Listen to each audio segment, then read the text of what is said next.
Boy, I hope this works. All day long it's been nothing but glitches. Let me turn this off here.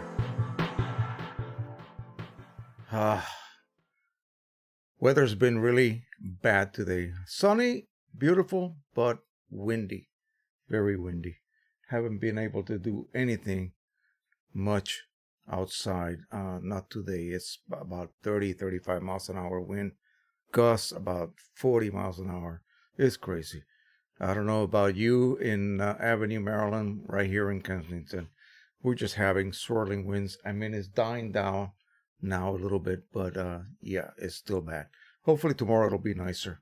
Lots of stuff to discuss today. Yeah, I hope we stay glitch free, because earlier I was setting up, as I always do, around 2:30 in the afternoon, and none of my audio was working.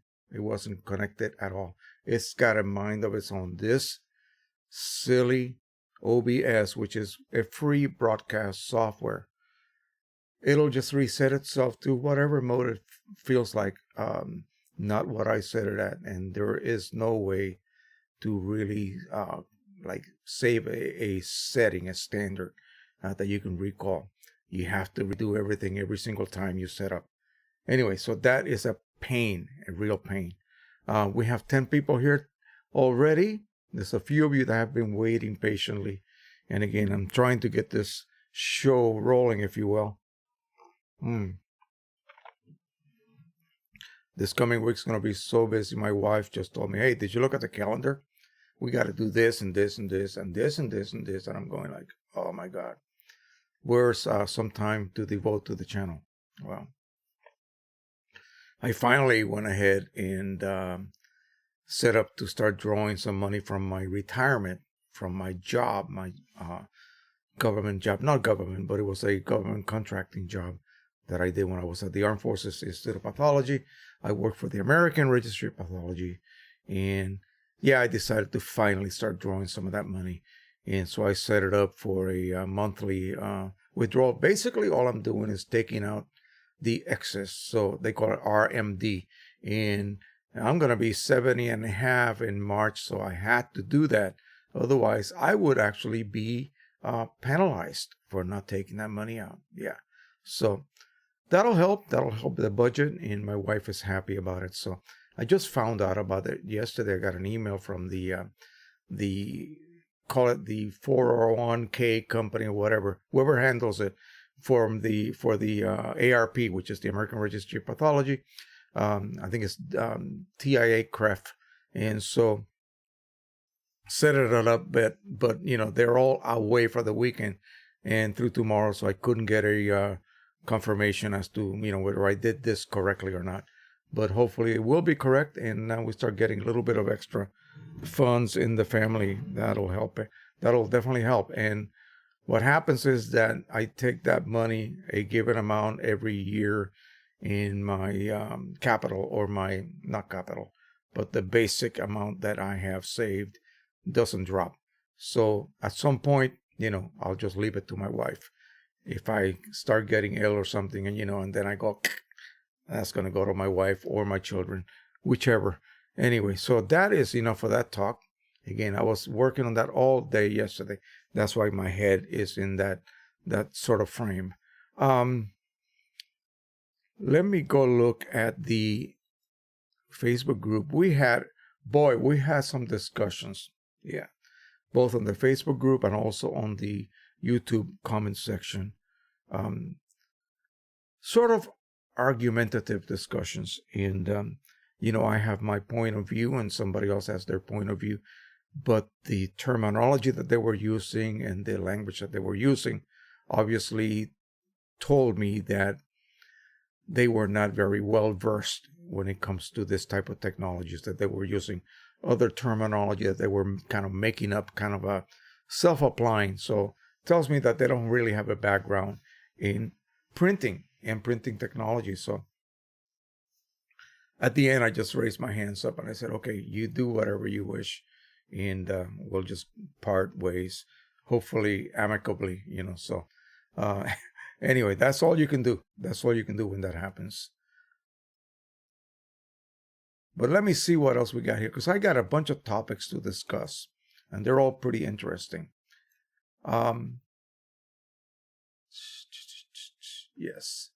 So we're going to talk about, again, people sort of misunderstand what certain things do and what they can cause or not cause. In this case, somebody thinks that a profile can cause banding in a print. Also, some people think that they can take their image that they are editing, they're going to send out to a, external lab, either by, emailing them that file online or whatever, sending them whatever avenue they offer you. And they are using soft proofing with the profile that the company has provided them, because they obviously are, using a certain printer, certain papers, and so they have created a profile for that combination. And of course, inks, hopefully OEM, yeah. So they have created a profile for that combination, and so you could use it to soft proof. But people think that they have to embed that file with that profile. We'll go ahead and talk about that a little bit later. So yeah, that's not something you want to do. Also, the evaluation image, this gorgeous image that we use all the time. Let me get it. You have to be really, really careful how you treat this. Okay, so this is our image. This is the results that we get when we do things correctly. So when you open it, especially in Photoshop, because Photoshop has you set up a working color space. So you have to set that up manually. And that way, the images that you view within Photoshop will be viewed under that color space. If the image that you are opening is not already tagged with that particular color space, it's going to ask you, if you have set it to do so, it's going to ask you, hey, listen, you have an sRGB image, but you're working in Adobe RGB 1998. Do you want to, switch it over to the other color space, the wider color space? Now, from JPEG, sRGB to a wider, it's not going to really matter much. But if it's the other way around, you don't want to go from, Adobe RGB to sRGB. Definitely not.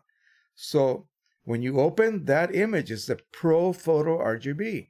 So you got to make sure you set up your Photoshop software, the properties, under color properties, I believe, to warn you and not to automatically switch over to the working color space you are using, which might be a lesser size color space. Okay, so that's something we'll talk about, and I'll kind of show you also in Photoshop what you have to do to set that up as a default. Boy, someone was complaining about, and I'm going to do these in separate videos as well during this week, hopefully, if I get some time. It costs too much to print even when refilling. What are you talking about? What do you mean? What, you want to print for free? Absolutely no cost? Or do you want to print for a certain amount? Something reasonable. I think if we refill, we can print relatively reasonable. I'm not worried about ink any longer, even using OEM ink, because I'm buying ink from large cartridges. And for Epson printers, you can do that all the time. You can do that all the time. You can buy just basically almost expired large cartridges that happen to match that particular ink set that some other printer you may own that you are currently, refilling. You can probably knock your price down to, 5 or 6 cents per ml, literally, instead of $1. Okay. So I don't understand that, but we're going to talk about that because he did have some points, but, again, this guy is in another planet thinking about printers that we don't even consider worth discussing here because we are a photo printing channel. And we're not going to be talking about some little 3 or 4 color printer used in, to knock out big, quickly knock out some documents that you are viewing on the internet or whatever, or a receipt or something like that. For that, yeah, you can just get a cheap laser printer and do that. Or again, one of those printers. But that's not what we talk about. And yeah, those printers are probably the worst printers to get if you're worried about money, especially some of those that cannot be used with any kind of third-party products, or their cartridges are not refillable. Obviously, Epson cartridges are pretty much, not refillable at all. And so, again, keep in mind, home printing is almost like a luxury for a lot of people. And unless you're dedicated to that process, especially if you're a photographer, we're going to narrow the field down to just photography, okay? And the idea of having a printer that would provide you with the ability to print your images and see them emerge out of that printer. And they may be perfect and they may not be so perfect. It depends on your workflow. But that luxury, that's what you pay for. That is what you pay for. And so, don't complain about it. Now, black and white mode on the Pro 100, specifically that printer. Oh my gosh, this was a back and forth argument, and we'll go over it. We'll go over it a little bit later on. Basically, it was about what mode to use, and the total misunderstanding what grayscale means and what black and white mode is, okay? Yeah, total misunderstanding. And how much ink it takes. In other words, the complaint was about not using all your colors because that way you're going to spend a lot more money. Only use black and grays and whatever other colors it takes to neutralize. Well, that's what it does. It uses black and grays and slight amounts of yellow and magenta as needed to neutralize your results, because black is actually purple. Yeah, black ink is actually purple, especially dye ink. So you need those other colors to neutralize that effect. Piezo Flush for head cleaning. Piezo Flush is a proprietary liquid that you can get from Inkjet Mall. They're the only ones that have it. My friend provided me with what looks like a copy of it, and I'm going to be running a test on that printer behind me. I'm letting it cook so that it is so clogged that nothing can help it, and I'm going to try that product on it. I know I've said that in the past, but I got to really set myself up to be able to do that correctly. Now, Piezo Flush is expensive. About 220 ml for about 30 some odd dollars, but it's the most effective liquid. And don't use it for flushing your cartridges, your Pro 100 cartridges. Don't use it for that.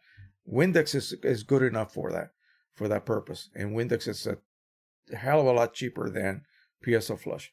Piezo Flush is to salvage your printers, especially Epson printers that can be abused somewhat when you're doing head cleanings and that type of thing, especially when you're doing a more invasive type process. Piezo Flush will work. It's even better for printers that allow you to inject ink directly into the printhead spigots, the little stems that actually enter the cartridge when you pop it in. You can actually load a syringe with a rubber tubing right against that, right onto that spigot, that little stem, and you can physically inject Piezo Flush. Piezo Flush is pink. Now, if you want to do it less invasively or less forceful, if you will, you can get a set of refillable cartridges and then just use that liquid and just run cleaning cycles with that. Let it sit as long as it needs to sit. It'll be pretty quick though, because it's actually more effective than Windex and not harmful at all to your printer. It can actually be used to put a printer into storage mode, and then you can box it up and put it away for a year, and it won't matter whatsoever. When you come back, it'll be fine. You just install new inks and you'll be good to go, because this liquid never dries up, okay? And it's perfectly safe for all the internal electronics and anything physical on the printer. It will not harm it at all. So that's probably the best And, if you feel that you don't want to invest that kind of money, then you don't want to really save your printer. Simple as that. All right, let's look at Facebook here and scanners. Anybody with experience using the View, Scan, and Silverfast? That's a total different subject and not one for color printing. He's got actually a better scanner than I have, a V700. Basically, what those are almost like not quite a driver, but more like a RIP would be, because ViewScan is the actual driver for this family of scanners, and it's made by Epson, whereas Silverfast is a proprietary third-party software that acts more like a RIP would for a printer, where it just bypasses the original driver altogether, and it connects directly to the scanner, just like a RIP will connect directly to your printer, and it will disregard your driver. It is the driver now. That RIP software is what will control your printer. So the same thing with the so-called Silverfast. And if you're into scanning old photographs, and we're going to be doing some of that in the future, you might want to look into that. You can download it and buy it or whatever and use it. It's actually much better than your original scanning software that just about any scanner comes with. Let's see what else we got here. We got a newbie cartridge question here. And I'm not going to show you the actual names because that has to remain private. But anyway, this person has a P600, and he says, I removed a nearly full cartridge. And you can go back to the Epson. You can go back to my Facebook group, not Epson. Facebook group, and just view exactly what I'm viewing right now. You can do that on the side if you want to do that. Follow me. I just don't want to put it out there visually, unless it's something like a photograph or something to that effect. I removed a nearly full ink cartridge and replaced it. Long story, parenthesis. There is nothing wrong with the cartridge I removed.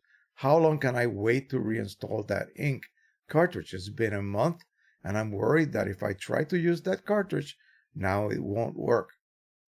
Okay. I didn't know if there was some way, the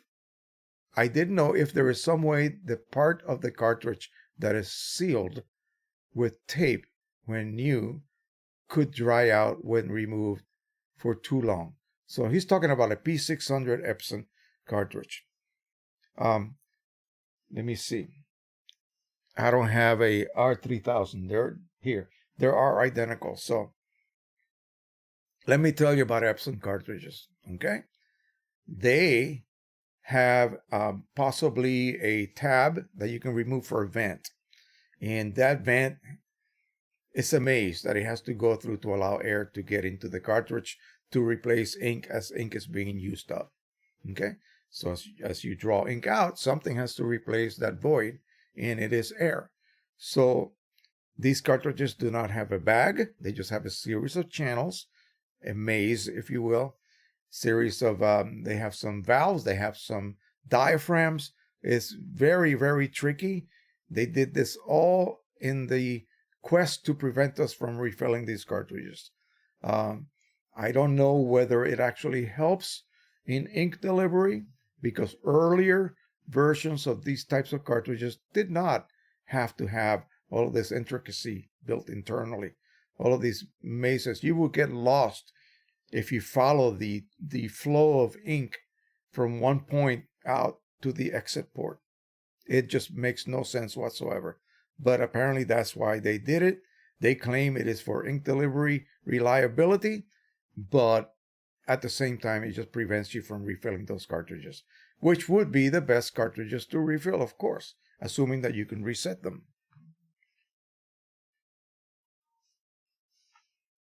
Once you remove that vent tab, it's just like a Pro 100 cartridge. You remove that vent tab.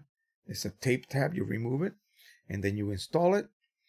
Now, the exit port has a poppet valve. So when you remove it from the cartridge, it seals the exit port. It is not open to any kind of air exposure or anything like that, anything of the sort. So the only thing, now this is for you guys because I'm not answering this person. If you do that for whatever the reason, okay, say you want to start off with OEM and you're down to like 50% and you want to remove those and begin with a set of refillable cartridges with some other inkset to save money. You can retape that little vent area, and that is all you have to do because the port is going to self-seal itself and you can just pop it back in. In fact, put them in a box, and if you ever have to go back, you have those cartridges still with about half the amount of ink left. Okay, so no problem whatsoever. You don't really have to perform any kind of special procedure. Now this one I'm gonna show you. All right, so what we have here, let me put myself here in the corner. So what we have here is a Pro 1000, truly wonderful printer. Had it for about 2 weeks from new, nothing, printing up to 8 to 10 images a day, and suddenly started making a light line. He calls it a line, but it's really just a big white band with feathery edges here. You see it barely, you can barely see it right here, but I'm sure that's driving him up the wall. And he says on the short edge. So I assume, see, people get very, very confused when they start to describe the edge of the paper. What edge are you talking about? Is this the leading edge or is this the trailing edge? Because usually we load papers, how? On portrait mode. So, the narrow side goes, like this, vertically. So the long, narrow, okay, that's how we load it, portrait mode. And so this would then mean, because this cannot be created any other way but along the paper travel or the printhead travel. So it could be anything creating this. So it usually happens, not here, not someplace around the middle, okay, where the paper is still very well gripped by the transfer rollers, the transport rollers. It only happens around the trailing edge. And I see this is not a borderless print, so I cannot blame borderless for that. So let's go ahead and look and see what people are supplying here as a possible reason for this. And what happens often is that people stray from the subject. So printing head in my last printer died. Oh, why are you saying that? That's not what he wants to hear. He wants to hear why this is happening. Would you say that it was one ink color missing or a reduction in all of them? Okay, don't say it that way. Just say that it's a reduction in density. That's all. Right there. Okay. Remember, we're dealing with 12 cartridges here. So what do I always say? What does Jose always say? And here is, let's see, Rusty Nelson. Again, this is the guy that made me get a Pro 1000. It was because of his videos. I ended up getting a Pro 1000. I have something happen like this, but I can't remember what it was. Seems I remember I hanged the vacuum setting. Hanged the vacuum setting when had it, wait a minute, when had it, I did not notice until I had the image looking like this.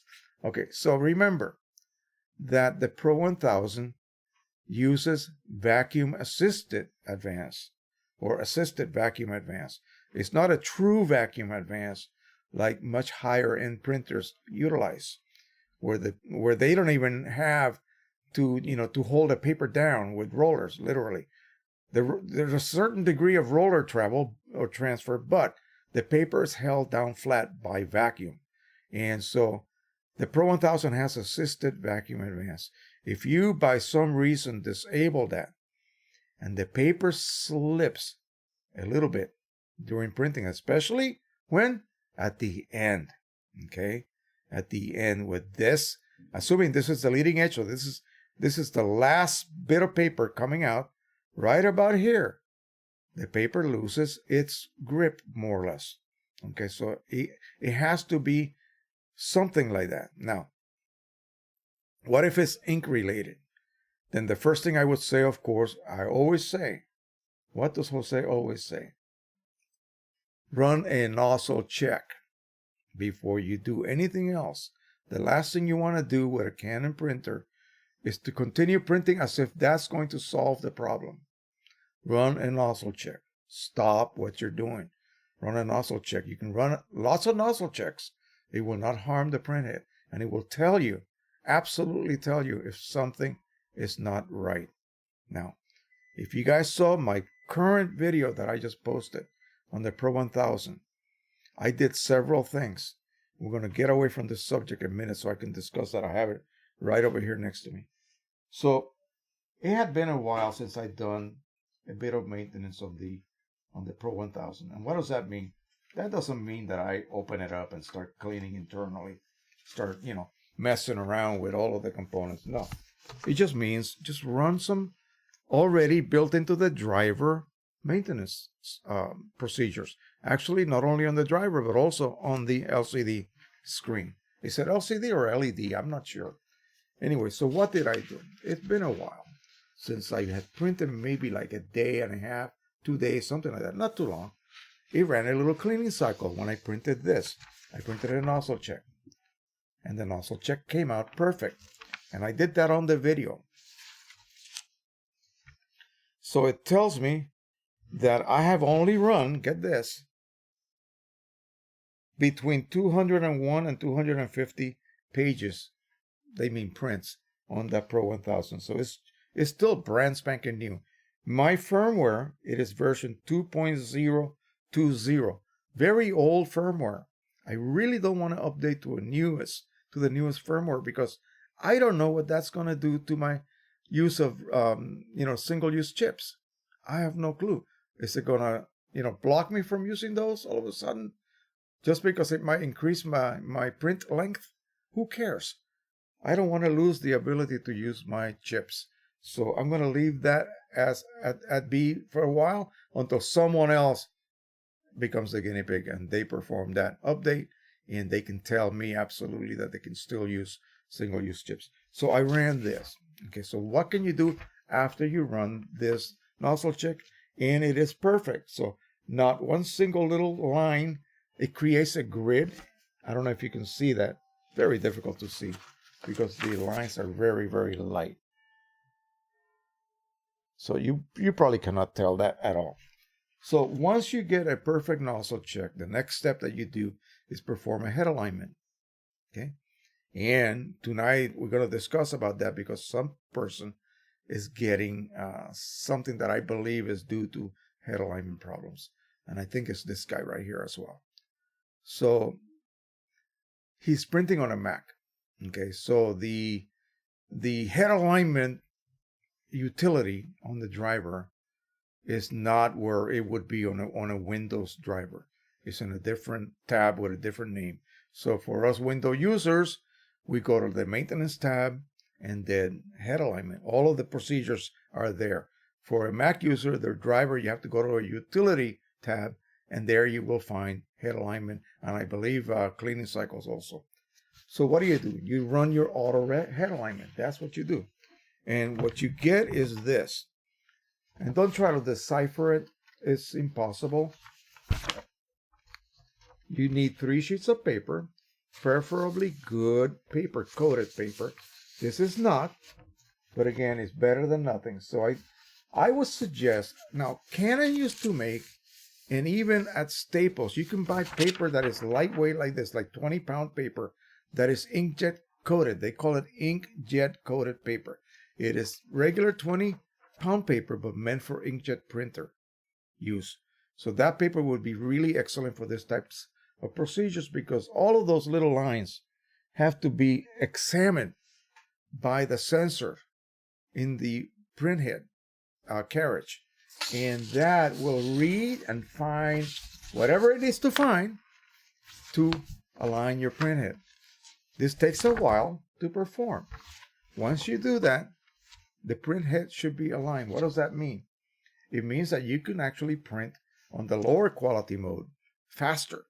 The higher qualities takes longer because it's actually overlapping areas. It's only advancing, say, 1/8 of an inch per pass, but it's actually laying down 1/2 inch worth wide of ink.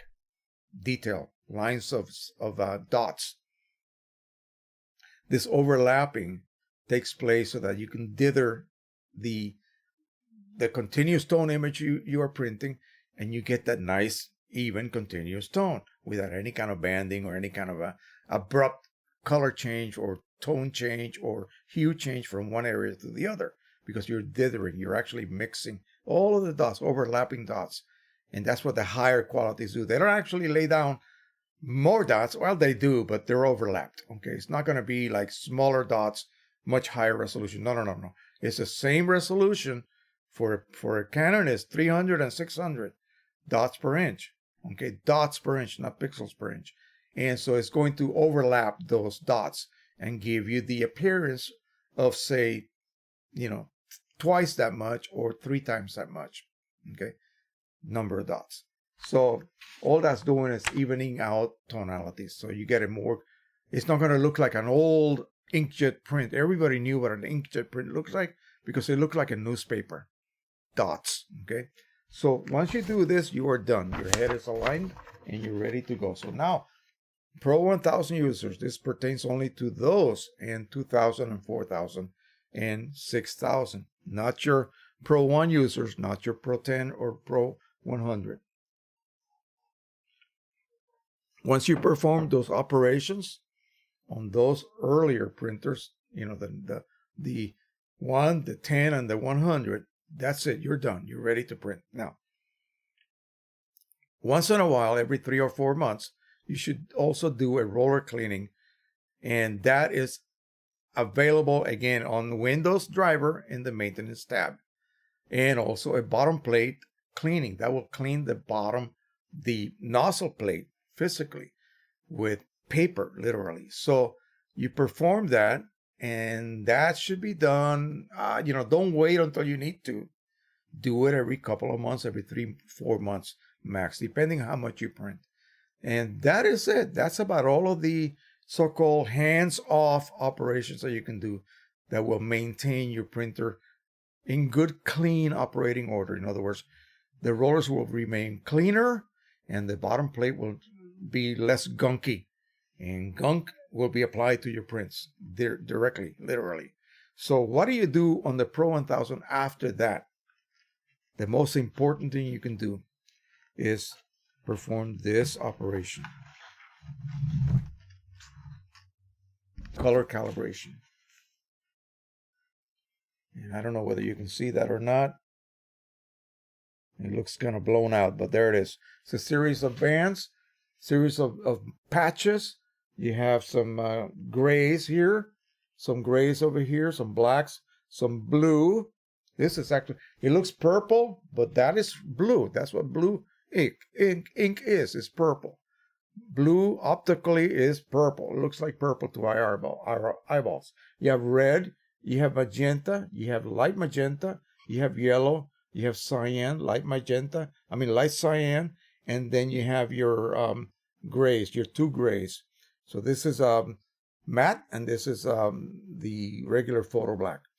And it will lay down these patches, and then it's going to take its time. It's going to actually let it dry internally, and it's going to go back and forth. It's going to read each one of those patches. It knows what the values should be.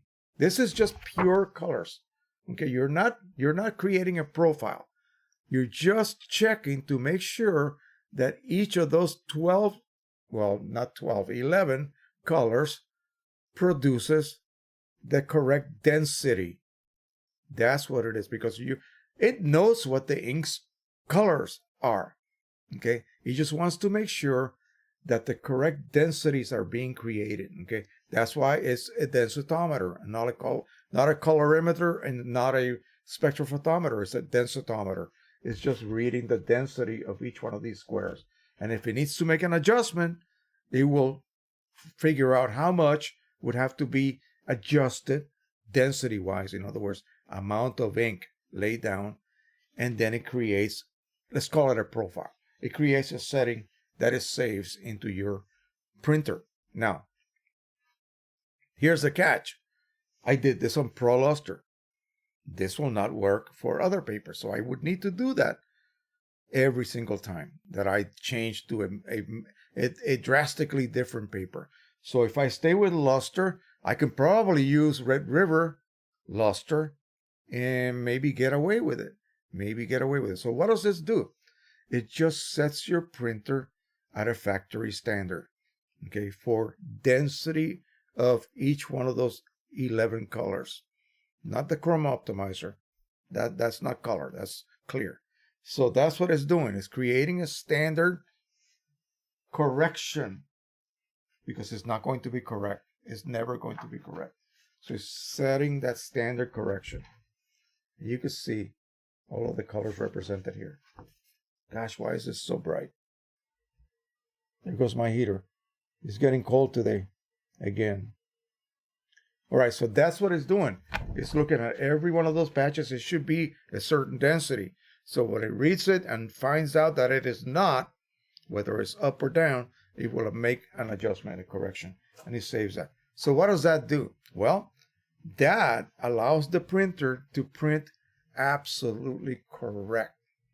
Now, that's a term that could be taken, this way and that way, because what is correct? Well, to me, correct would be if I print a standard image, which is correct, and I opened it, and I did not change the color space in Photoshop, even though it may have asked me, you see.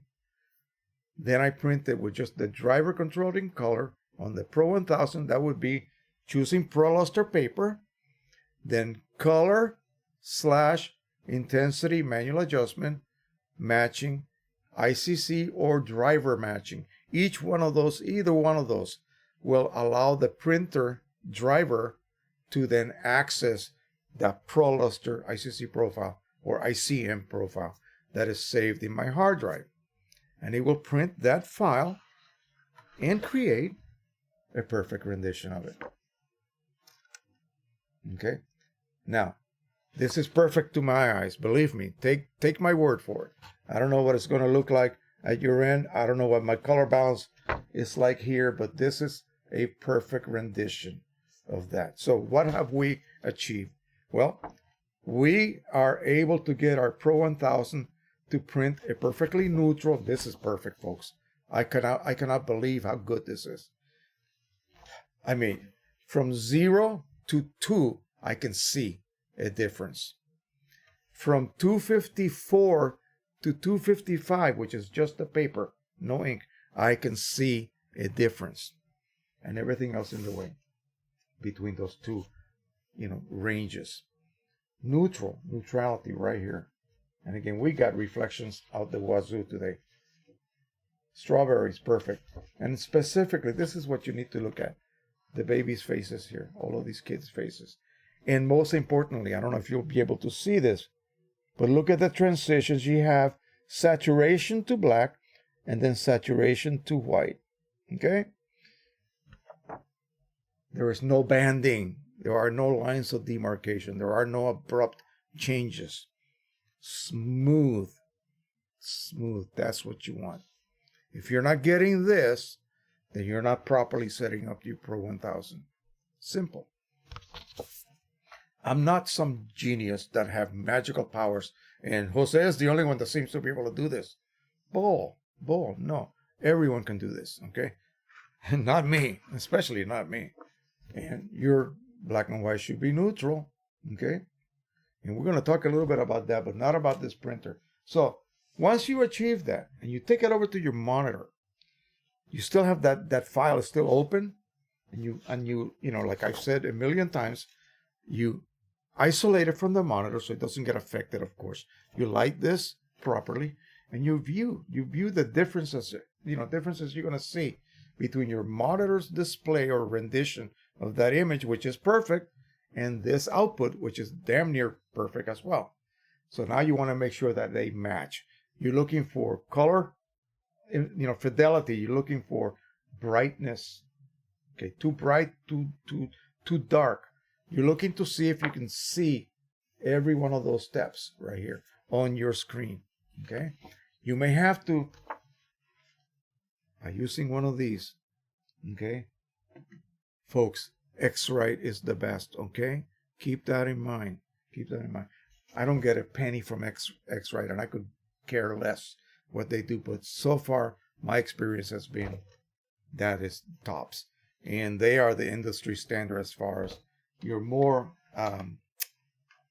fancy, if you will, calibrators.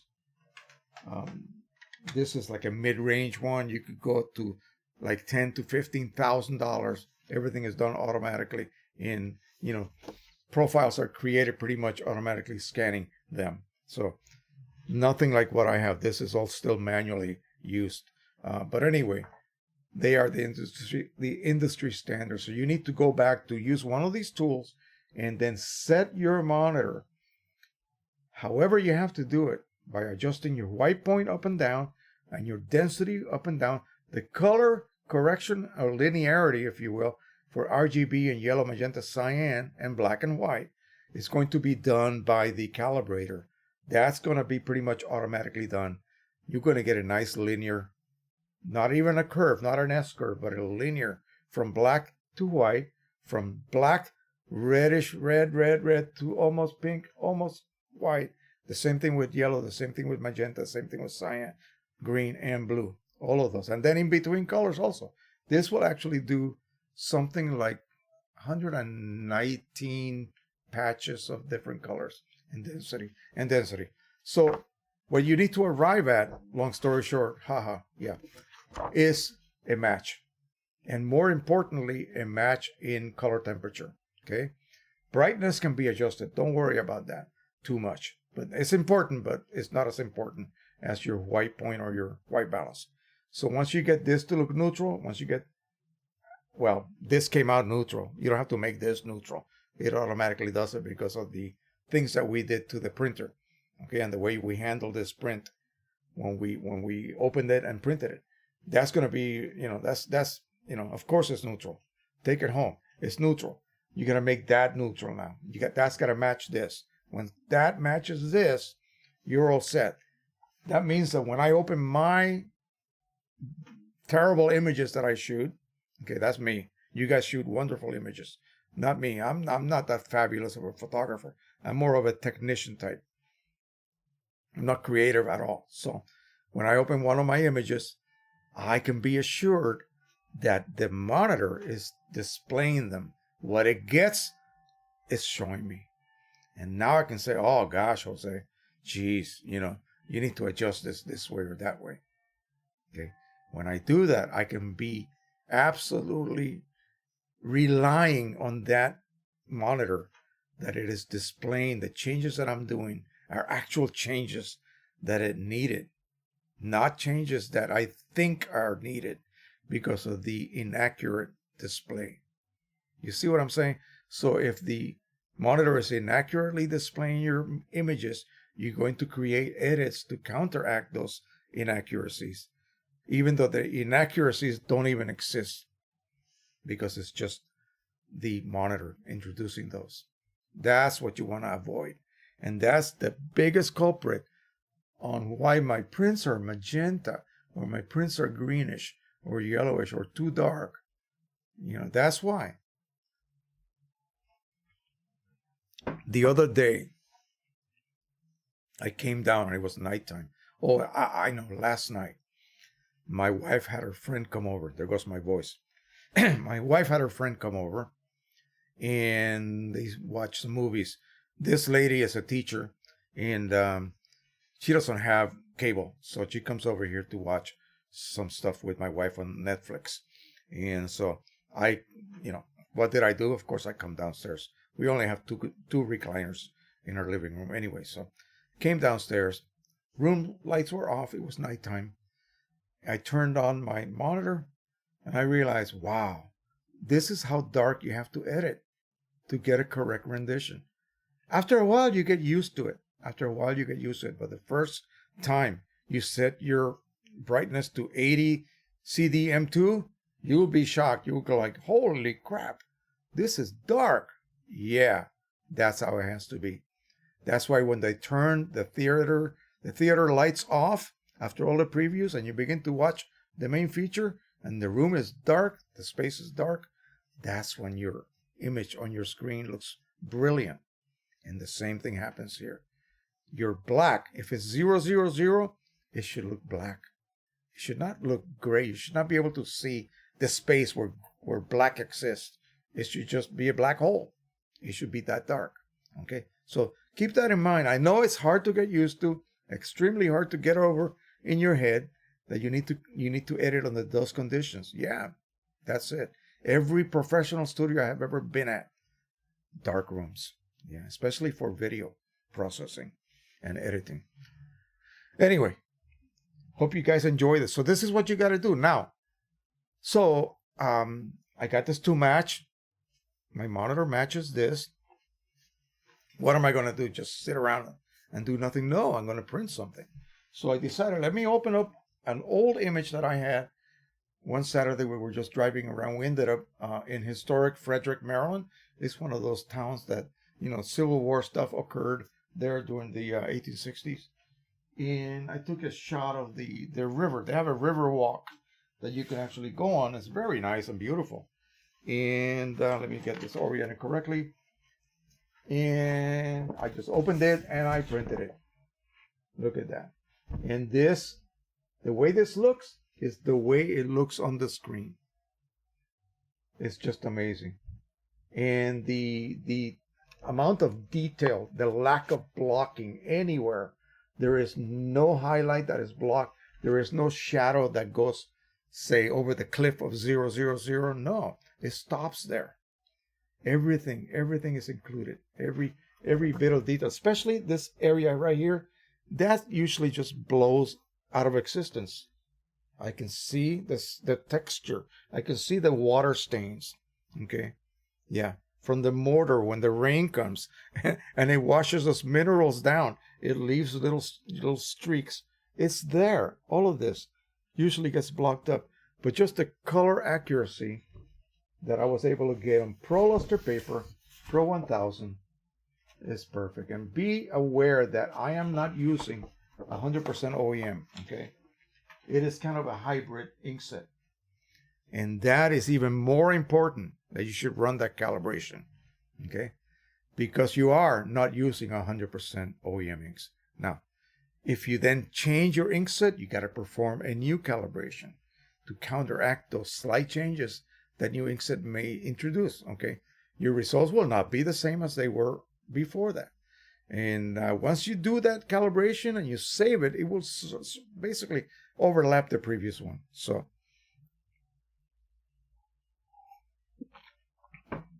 they recommend every once in a while do that calibration. While we are in this subject of the Pro 1000, but you know what? I have been ignoring the chat. Let me say howdy to everybody on the chat first. Let's see who we have here. We have Robert Smeltzer, of course, Avenue, Maryland, U.S., 1066 Internet from Hastings, UK. Robert Smeltzer. Wind's not too bad, just cold. Yeah, it's just, now it's practically windless. It's really odd. But I think the temperatures are going to drop a bit. I don't know what it's going to be like tomorrow. Tomorrow is a, holiday, so we're going to pick up Nathan and go over to visit Janice. She's very sad right now. Her chain, the store that she worked for, is closing down, going out of business. And so hopefully she'll be able to snatch another managerial position with some other firm. I think things are looking up. There's some people above that are actually trying to grab her for a position exactly in the same area. So hopefully that'll be, well, Nathan's going to go over there with us. We're going to go to Old Ellicott City and have a great time. We're going to visit a couple of shops and have lunch and so forth. And he'll make Janice happy. All right. Henry Stoffel is here. Hello from everyone. Hello to everyone from Boston, Massachusetts. An Epson printer. Hit the like button. Yes. I like that. The camera with flash, little emoji and a printer. Charles Verbruggen from Belgium, Antwerp. Jerry Rousseau from Vancouver, Canada. John Hamby, Canon IPF 6450. I love that printer. That would be that's a wonder. That's not that would be. That's a wonderful printer. But like I said last time, yeah, the heads will wear out quickly, and you need to replace them. That's what's happening here with John. Bad heads. Is this printer worth replacing heads on, or should I be replacing this printer? Anybody have any thoughts? Well, the heads are, from what I know, something like $550 each. That's $1,100. And I mean, and then not to mention the ink that you need to then prime those print heads, because they have internal dampers. They have to be filled up with ink. They are empty. They just have like packing fluid right now. So it need to be flushed out with ink, and that will not only fill them, but waste some ink in the process as well, because it's got to go beyond that total filling up of the dampers. It's up to you. I mean, the printer is wonderful when it works, and so I don't know. It's up to you. What would you replace it with? Maybe how wide a capacity is that printer? I forget. You might want to jump up to a Pro 2000. I think that's only 24 inches capacity. It has dual roll capacity though, so it's really neat. That's an extra expense, of course. And it all depends what the mileage is on that printer. Maybe some other problems are gonna quickly show up even after you replace the print heads. You never know. Rusty Nelson Photography. Hey Jose, sorry about the Facebook group. Answer spelling. I think the reason for that stripe on his print was because the way the paper is being flexed at the end of the print. Yeah, it's something that's what I was saying, Rusty. People just don't use the right terminology. If they simply would say the leading edge or the trailing edge, boom, I get it. Okay. Oh yeah, that's a problem with the paper support, because there's no support at the end. So it would be even worse had it been a so-called borderless print. But I think you're right. I think exactly that's what it is. So Tony Rhodes from Birmingham, UK, just installed a Pro 10S today. What a lovely printer. Looking at getting the X-Rite Studio to calibrate monitor and printer now. Excellent. That's the way to go. That is the way to go. Bob Carroll from Scotland. All right. Andrew Mantovani, 2nd from the Bronx, is here as well. Stephen Gann from Vegas. Do you know of any printer that can print custom borderless? I mean, hundreds of DVD covers, and I have to cut them all down to size to fit the cases. No. Custom sizes cannot be printed borderless. It is a mechanical reason. On the internal, if any of you go over to your printers and open the lid and you look directly inside, you're going to see a metallic strip. That's the platen. It's silvery, very chrome looking. That's the platen. That's what allows the paper to ride underneath in the rollers or pizza wheels, whatever it uses for transport.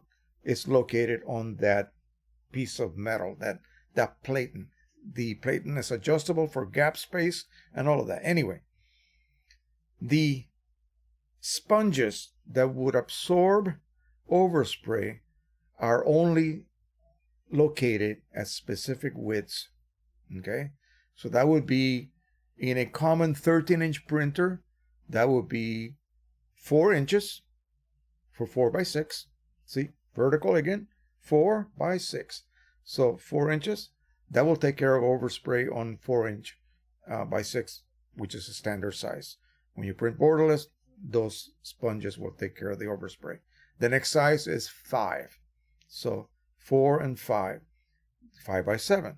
8 is the next one. 8 by 10, and then 11 for 11 by 14, 11 by 17, and then 13 inch. That's it. Custom sizes cannot be printed borderless because there's no sponge. They don't have a continuous sponge. If they did, that would probably solve the problem. Okay, but they just don't. Okay, so no, you cannot. There's no printer that will allow you to do that. You still have to trim. Sorry. That's one of the catches. Yeah. For those of you who actually print note cards, and they're not just a 4x6, see, this is easy to print. Okay.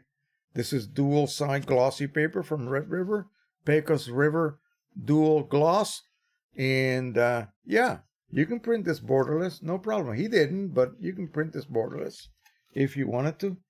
Not so with a, say, the pre-scored cards are like something like 5.5 by 9.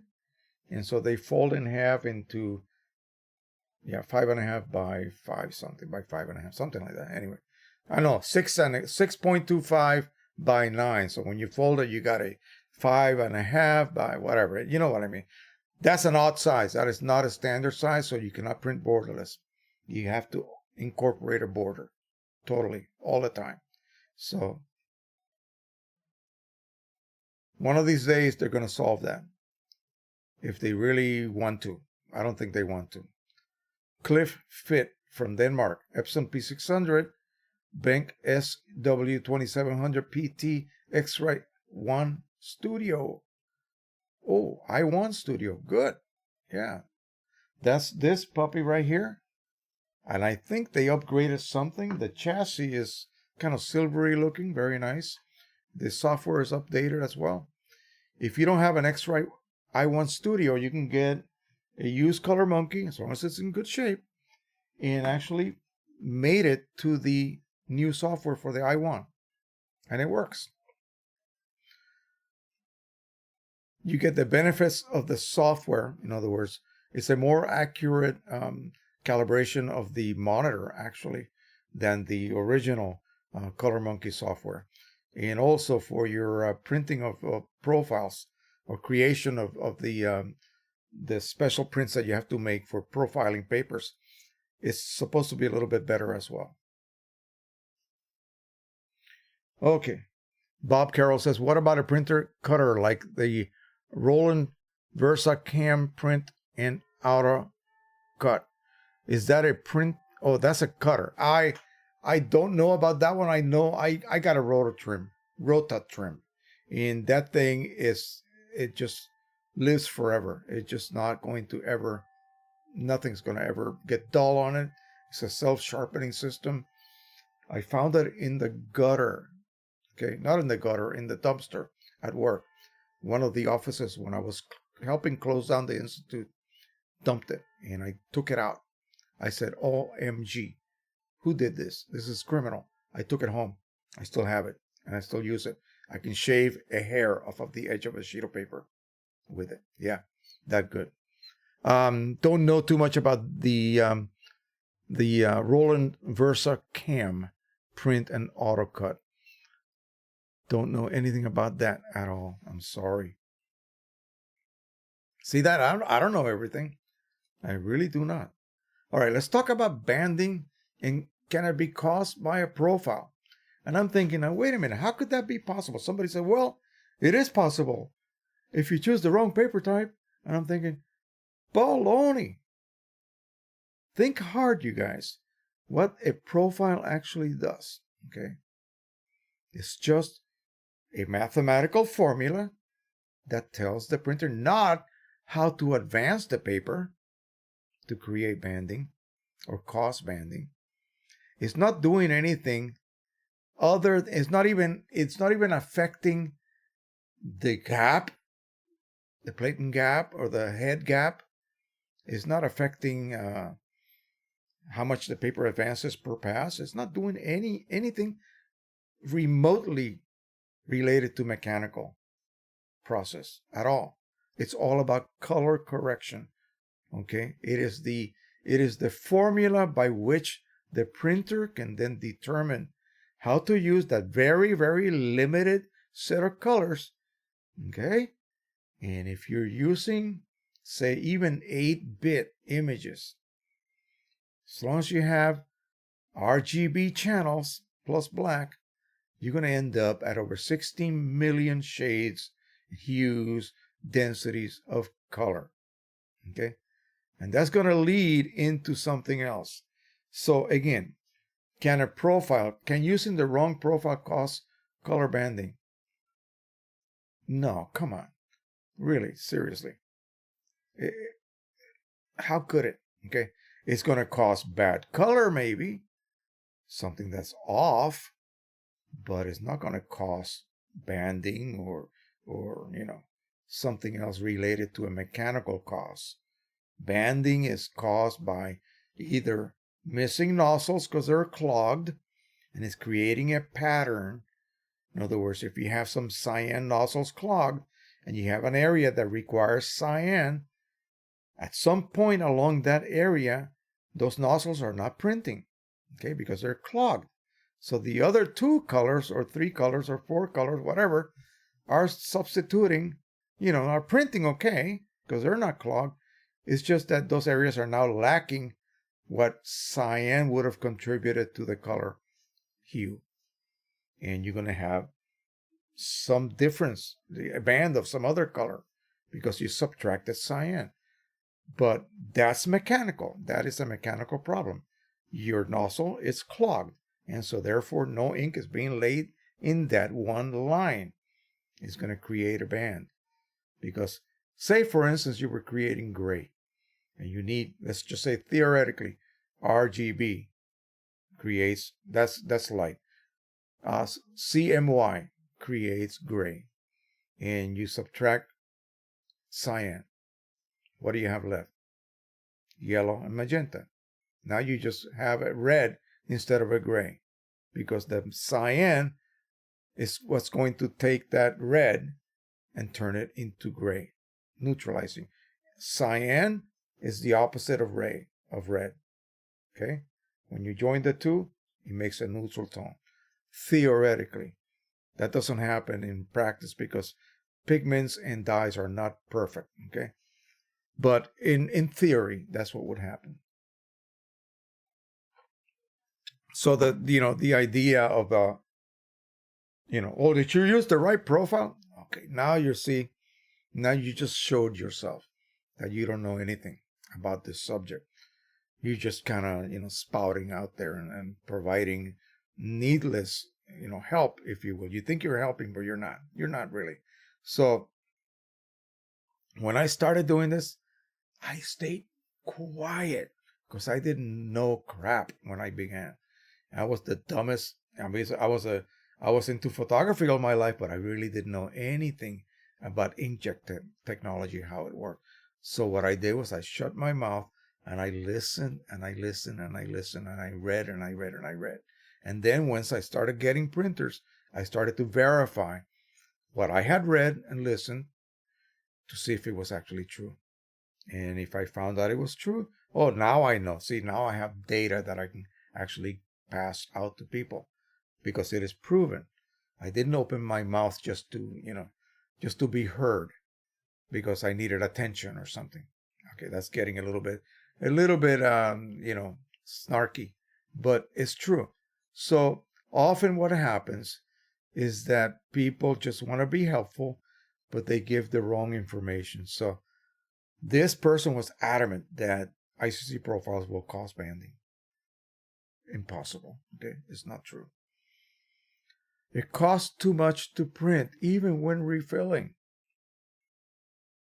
Really?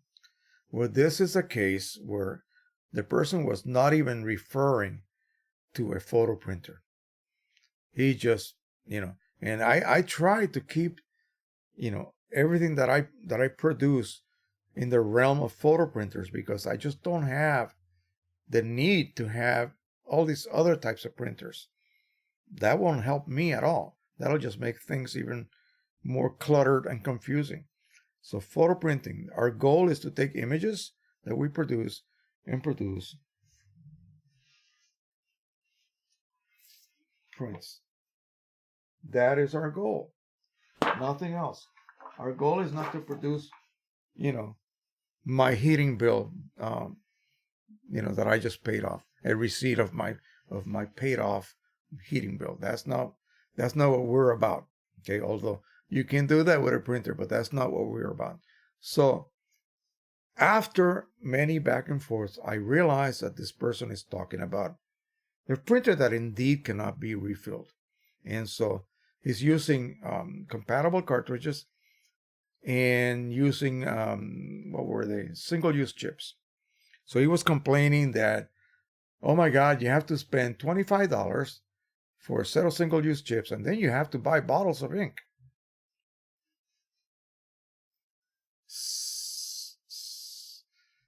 I went into a coma. Yeah, of course that's what you got to do. Good Lord, what are you complaining for? Here's your other choices. And this is what happens. And I had a young lady, unfortunately, fell for this. You go to some out of the blue company that doesn't deal with third-party refilling products. They only sell cheap cartridges from China, compatible cartridges. That instead of having, for instance, in the case of a 13 milliliter cartridge from Canon or Epson, these cartridges have only like half the ink. And often what happens is that the chips, because the chips are made by something else in China, some other factory, they're not even related to the company that produces those compatible cartridges, okay, at all. They just know where to get the chips, and they mate them to their cartridge body, and they fill them with half the amount of ink. So you find yourself constantly having problems with ink delivery, ink starvation. Hey, my ink levels are supposed to be half, but I'm empty. I shake it, there's nothing in there. And I tell them, and they send me a free cartridge. Wonderful. Okay, great. You're getting all these free cartridges, but you're going through hell trying to just print. Okay? You shouldn't have to go that route. So, apparently, this model is expensive for him to use. I don't know. Again, if you're refilling, you're really printing at a fraction of your original OEM cost. So your only option would be quit complaining and go to OEM. That will give you full volume cartridges. They will be reliable. They will provide you with the correct amount of ink that they claim to have, supposedly. Or, if you can, use refillables. Go ahead and do so. Or compatibles. Okay? And if you use, I don't know how he's actually modifying his cartridges, because he's mentioning so-called single-use chips and complaining about the cost. But then he didn't say whether he was actually refilling, because single-use chips are only going to be used on a cartridge that you can refill, whether it is an OEM cartridge you modified somehow and you're able to refill it, or some other kind of cartridge that you need to change the chips. I don't know. But anyway, that ended up, I ended it by saying, listen, oh, another thing. This is not the guy. This is another guy. Sorry. So I ended it up right there. I just said, listen, you do whatever you feel is best. That's it. Whatever works for you. I gave you my opinion. I gave you what I would do, and I gave you what I think you are, figuring out wrongly, because regardless of how you look at it, you are printing cheap, my friend. Okay? Now, that cheap price may still be expensive in his eyes. I don't know. So anyway, that is, again, sometimes you just cannot go beyond a certain point with people. So remember, if you're going to refill, you're printing much less. You're printing for much less money than you were using OEM. Because every time you buy an OEM cartridge, you're paying for that cartridge. And then you're going to probably toss it, unless it's something that can be sold for someone else to modify and use. Okay? That may be the case.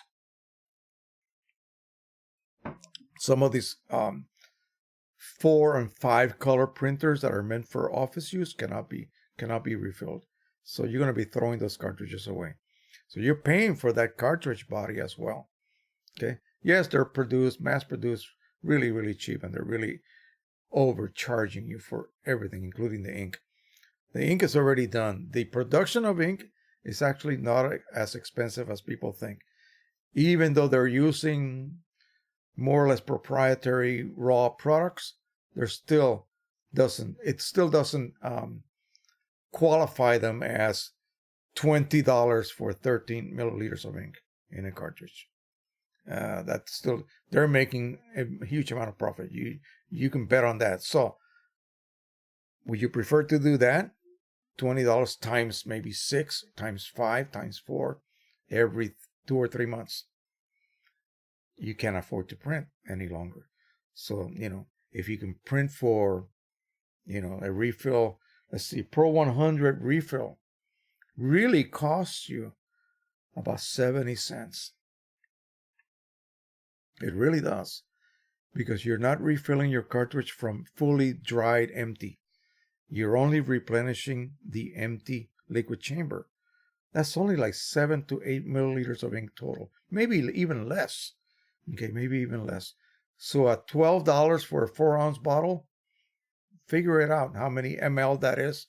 Divide into the $12 and you'll figure your price per milliliter. It comes out to about 60, 70 cents per refill.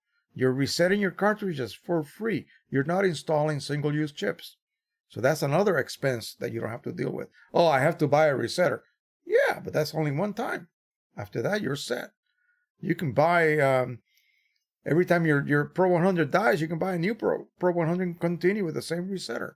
It's a USB resetter. Doesn't require batteries. It's never going to go bad on you. Really is not. So, I don't get that train of thought, if you will, or that school of thought about, what do you want, even cheaper? You're still refilling at, 70 cents or whatever the case was for him. And even if you had to buy a $3 chip, my God, it's still, a third what you would pay. So I don't get that kind of logic. But that happens all the time. I get this daily. It's aggravating to the point where I just say, why am I doing this? Good Lord. Then I get a really sweet response from someone and I go, okay, I'm okay.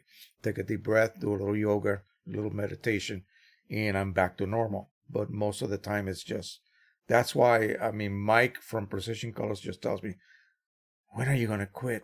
This is really getting to be, yeah, I understand, Mike. For him, it's a business. For me, it's just a love, a hobby, if you will. The money that we make in the channel is, that's besides the point. This is more of a obra de amor. It's a love. You know what I mean. So that's why I do it. When I help somebody and I'm able to answer a question or fix a problem they had, do a one-on-one on the phone, and at the end they thank me profusely, that's it. You just made my day. Sure, you paid me $45, but that's besides the point. I want to continue doing this after that, and that is why I have to get over sometimes the majority of the questions and remarks are often just like reviews about products. People will complain about every little thing instead of just giving it, if it was great, they don't even bother providing a review for that company that sold the product. They only review when it is bad or something bad happens. Anyway, besides the point. Pro 100 black and white mode. We were talking about that earlier. So what's happening? So this was the argument. That black and white mode saves me ink. I don't want to print color mode. Okay, here's the thing. So we're going to get, although these are not the same size, okay? They're not. They vary in size and area of printing. But if they were exactly the same size, say I had converted this to black and white and printed it as a black and white print. Guess what? They used the same volume total of ink. whether it was black and white, monochrome, or full color. Full color makes you think, okay, it's using my whole set of colors. Of course it is. Black and white, what is it using? What is it really using? Is it using just black and grays if I have them? And like I said, because it's a Pro 100, uses dye black ink. That's really purple. It's really blue. It's this color. It's literally the color of that. It's literally this color right here. Okay? Purple. It's just a very, very deep purple. Okay? When you drop a little bit of that ink onto a glass of water and it disperses through the glass of water, you're going to see nothing but purple. That's it. So purple has to be mixed with a little bit of yellow. Yellow is the opposite of blue, and it neutralizes it. That's how it works. But you still need a certain volume of ink to create a certain level of density. So whether it is color or black and white or monochrome, it's going to use the same total volume of ink. Yeah, it's going to use a lot of black, it's going to use a lot of gray, and also a little bit of yellow and magenta as it is needed. So the color one didn't use as much black, didn't use as much grays. It used other colors, but the total volume of ink used to produce a rendition in color or a rendition in black and white, as they call it, would utilize the same volume of ink. If this one used 2 milliliters of ink, this one uses about the same amount of ink, 2 milliliters, up and down a couple of microliters, okay? That's how it works. This is what he could not get. He could not get the thought that using, grayscale or black and white mode. And let me tell you, there is no such thing as grayscale in the Canon driver. Let me go ahead and load the Canon driver. And we'll show you guys what I mean. And if you guys know better, some other place where actually it says grayscale, you guys let me know. So I'm going to right click on my Pro 100.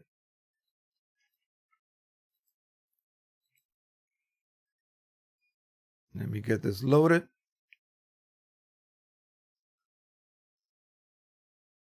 Here we go. Okay.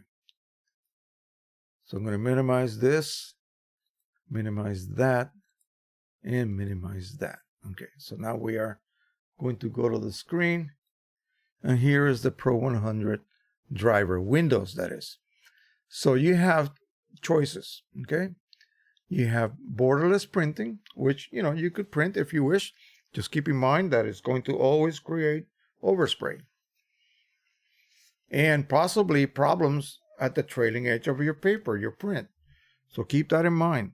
If you ever see some weird banding or, a slippage, if you will, is going to happen because that's what happens at the end of the sheet as it's coming out. It is not supported and it could slip. Okay, so we have black and white mode, black and white print, photo print. And let's click on that. See what happens. Nothing happens. You see? So I don't know what it's talking about. Where's grayscale? Main. Black and white photo print. So you can do that here as well. Okay. And what that does, look what happens here. See that?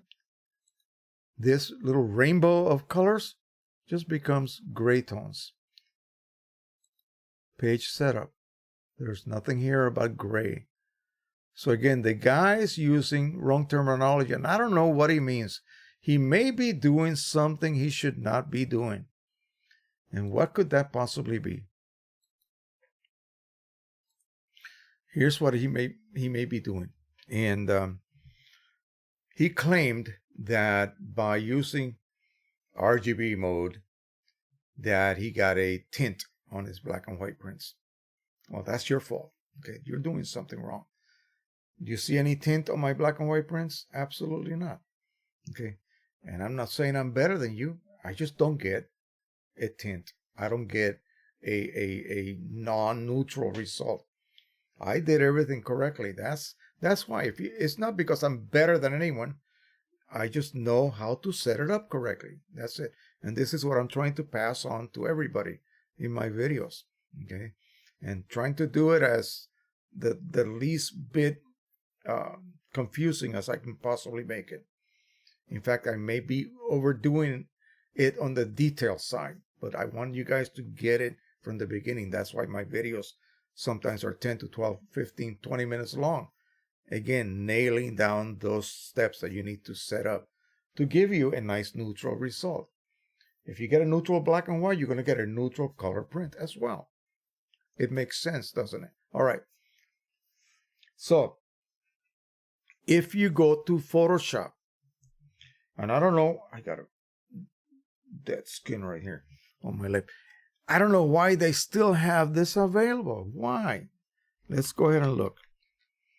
It may be gone. I don't know. I haven't really looked at the very newest version of Photoshop to see if this is still something that exists.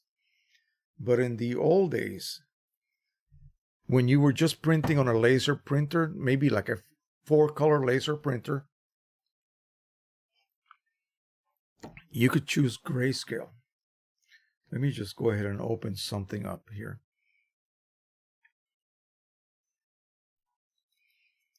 Here's a shot of that I use as a thumbnail in one of my videos.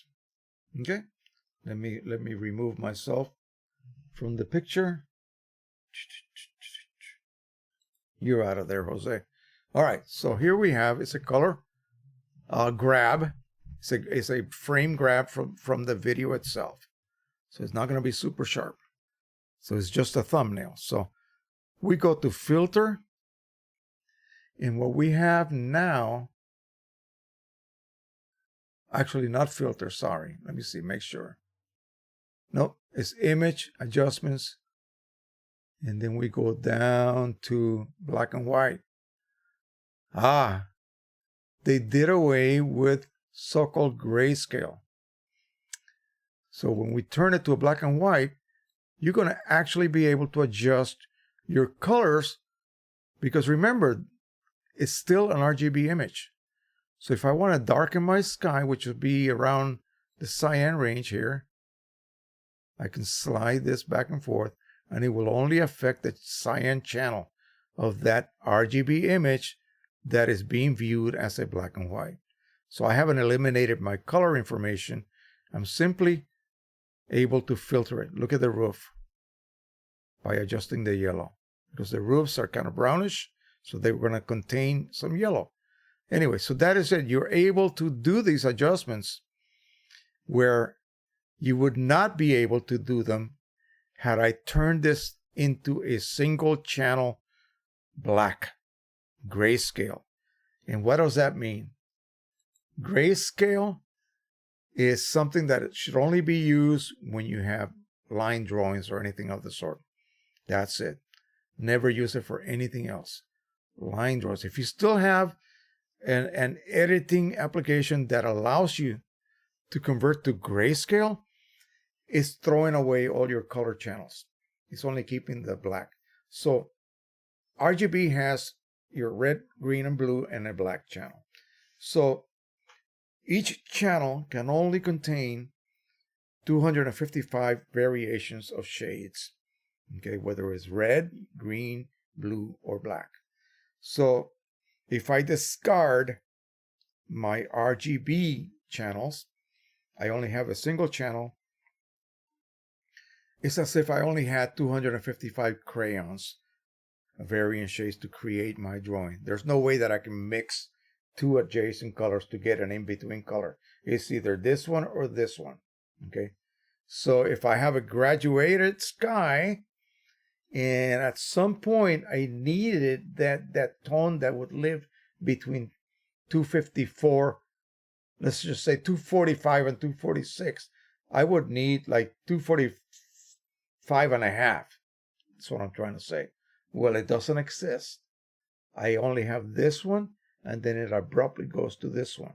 I will get a tonal banding. It's not a straight band, but kind of a boundary around that edge of that tonal change, and it looks kind of posterized. That's what causes posterization in really highly compressed images, and you just don't want to do that. So why would you want to throw away the possibility? Because you can still take your full color image and convert it to black and white, keeping RGB and black.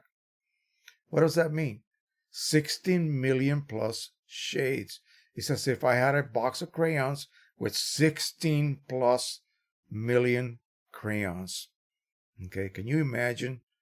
I mean, I could, and that's only 8-bit.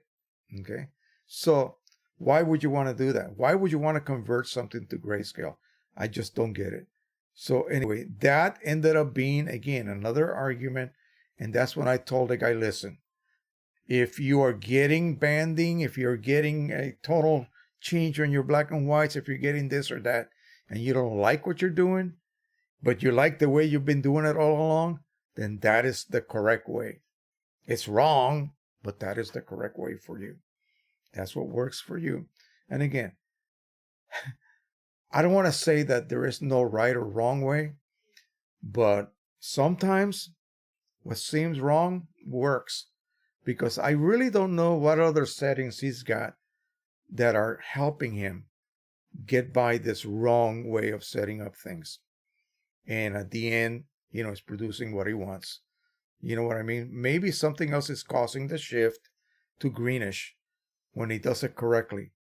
And it should be neutral. And if he did it the other way, it should be the opposite of greenish, magenta. But because it's already skewed, it's going to look, by chance, neutral. You see? So if that's what's going on, then by gosh, just continue doing what you will. Because sometimes, the old saying, you can lead a horse to water, but you can't make him drink. You can't force him to drink. So that is as far as I got with that guy. You see why I had to meditate a little bit and breathe and calm down? I drank some of that chamomile tea or whatever it is, and I sat up my chair and I watched some videos, just cinematic videos of drone flying through various parts of the world, and that calmed me down. Because I was on the phone and my wife said, "What are you doing?" I said, Don't bother me. I gotta answer this guy. I know that makes her upset sometimes when I get myself upset over someone else's things and situations. Anyway, that is it about that. Piezo Flush. So here's the deal.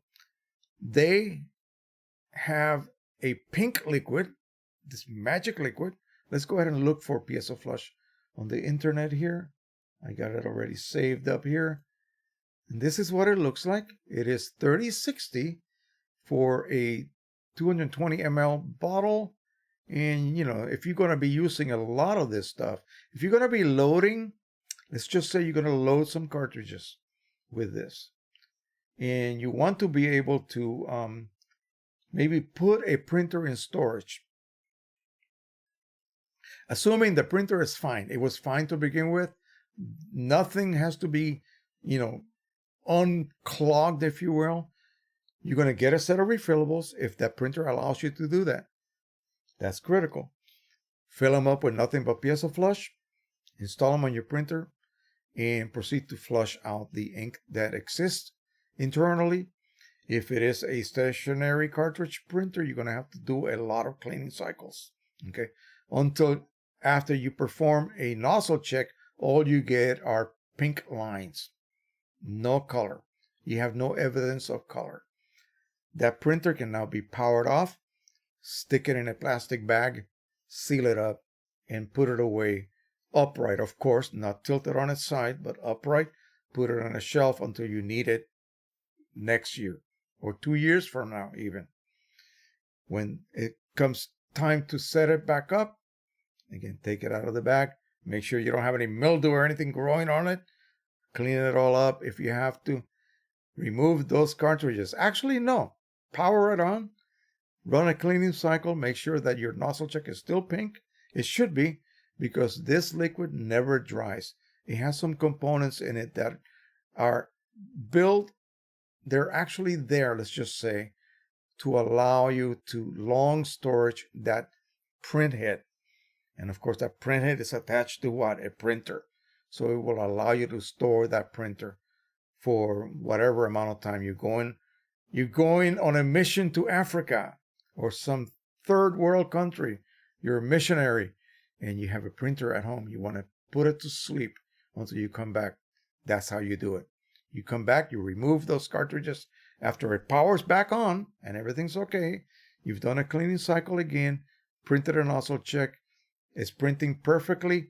All lines are pink. None of them are missing. Remove those PSL flush cartridges. Put them aside for now because you're going to top them off a little bit later to have them ready for your next yearly, year-long hiatus of your printer. And then you're going to install the ink cartridges, hopefully new ones. That would be the best way to go. If you still have your old ones, make sure you agitate them correctly and let them sit for a while to remove any kind of bubbles you created while you were agitating them. And then reinstall them on your printer. Cleaning cycles again. Cleaning cycle, nozzle check. If it's a stationary cartridge printer, you're going to need several cleaning cycles. If it is just maybe a P400 from Epson, and you pop those cartridges in, one cleaning cycle, you're good to go at that point. It'll start cleaning fresh again on full inks. That's it.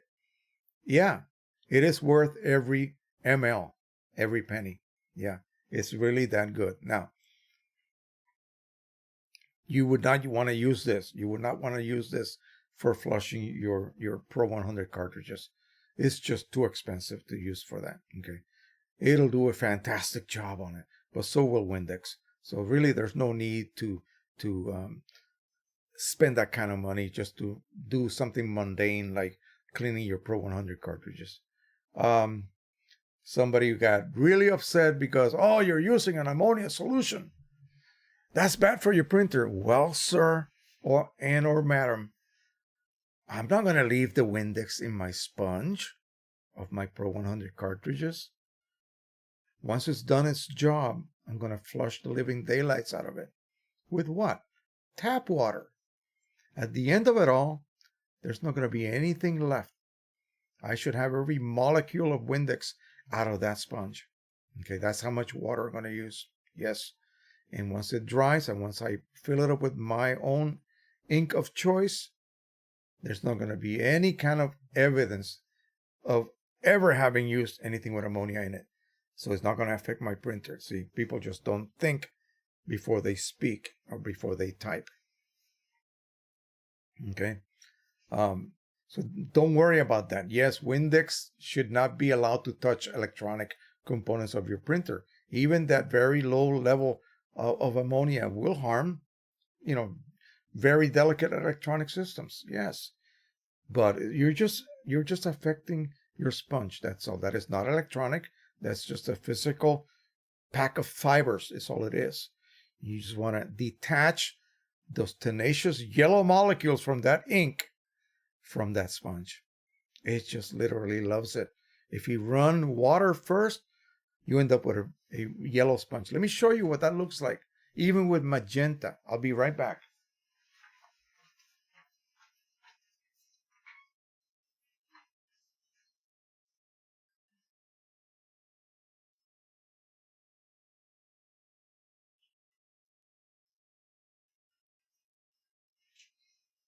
All right, so I wanted to, show people why, even because the only one that requires complete flushing is yellow. You want to remove all evidence of yellow from your cartridge. But the other, 7 colors, it's not necessary.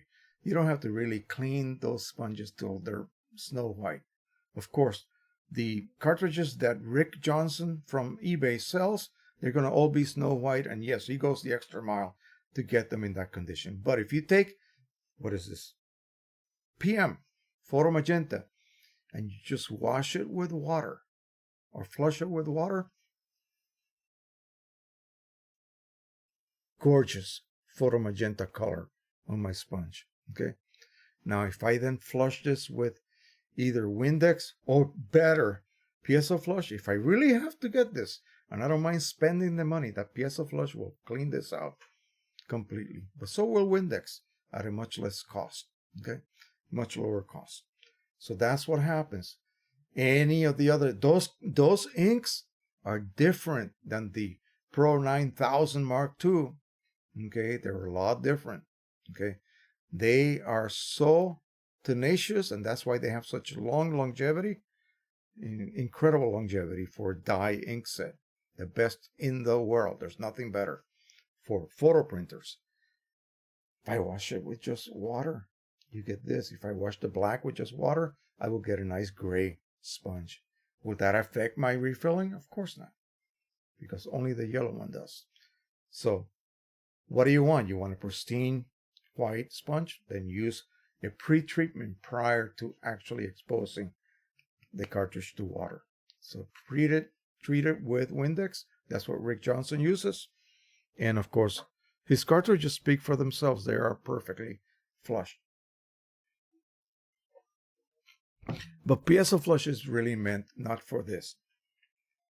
That's too mundane of an operation. It is meant to clean out your printer. So if you have a printhead that has a few nozzles that are, need some help, let's just say. Before you get into the more invasive methods that I'm going to be doing on this printer here, just soak the printhead or just load some cartridges with Piezo Flush and pop them in.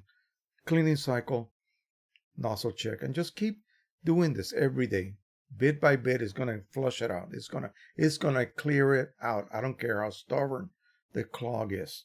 Piezo Flush is magical. Magic Bullet from England, I think, is something that sold by Marut. Also is very good. But that one does not have any kind of color. So you really don't know what your nozzle check looks like. This is purposely dyed so that you can actually follow through, perform a nozzle check afterwards, after you perform your cleaning operation, nozzle check, and you will be able to physically see pink lines. And if you see nothing, then that means it did not print. Okay, so that's why the liquid is dye. The dye has nothing to do with the cleaning power of this solution, only to allow you to see what your progression is as you continue to clean and print and also check and so forth. We'll go ahead and close that. Let me see if there was anything else in Facebook. So we are now at 1 hour and 38 minutes. And then we're going to open up the floor for Q&A, folks. Just throw me everything you got, anything that's been bothering you the last week or so, any kind of problems you encountered, you want to discuss. Again, if we can get a good discussion going, we may go ahead and hit the customary 3 hours. If not, we'll just close the stream a little bit early. Coincidentally, how about this? Somebody did suggest Piezo Flush. So here we are. Any advice on how to clean heads on a Epson Stylus Pro, Epson Stylus Photo 1400 inkjet printer? I'm going to go ahead and I think we got them all here. Somebody suggested one of my videos here. Let's see. I'll check it out, he said.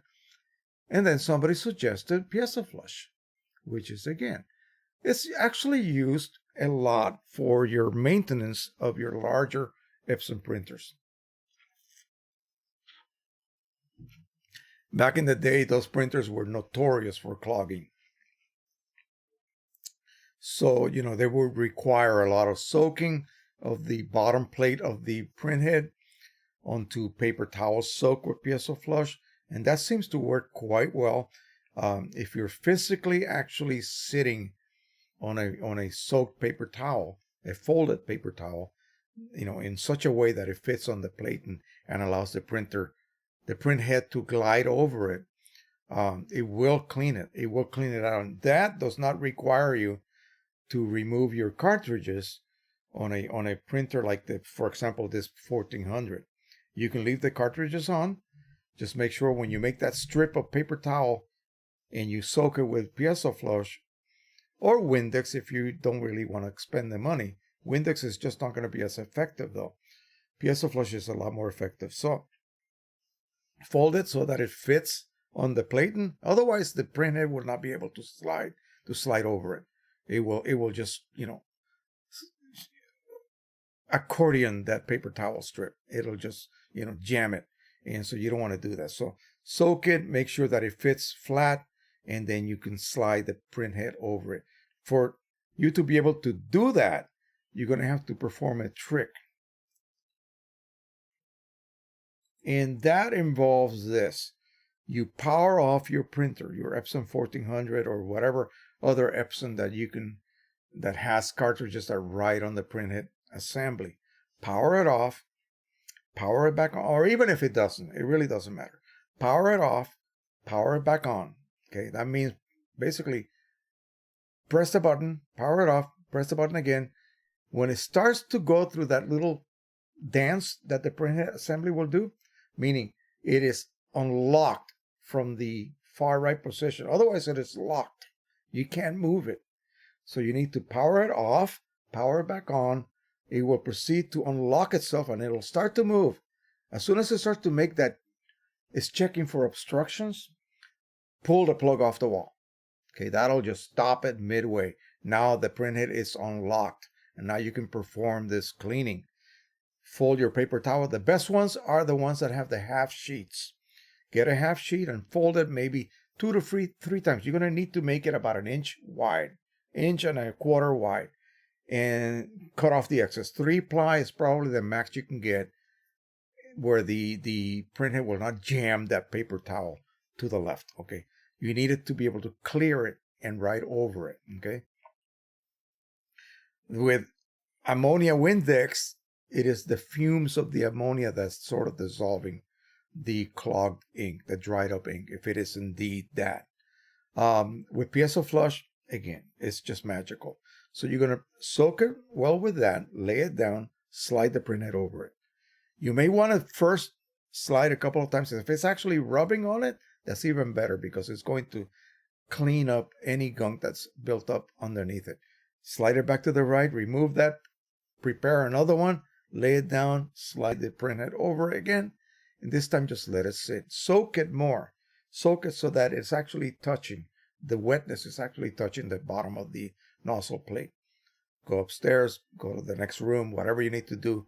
Just don't sit there and bother it. Let it do its work. Close the lid down. Let it do its thing. Printer is now powered off.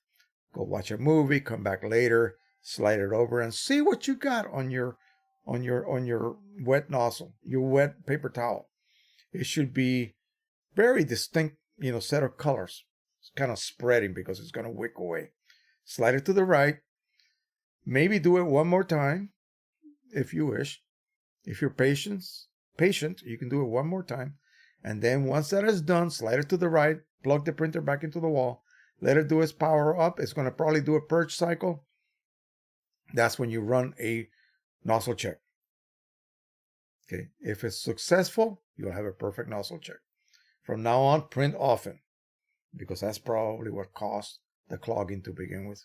Okay, so a lot of work to repair something that could have been prevented by simply printing. Oh, I don't have anything to print. Then don't get a printer. I only print once every 2 months. Don't get a printer.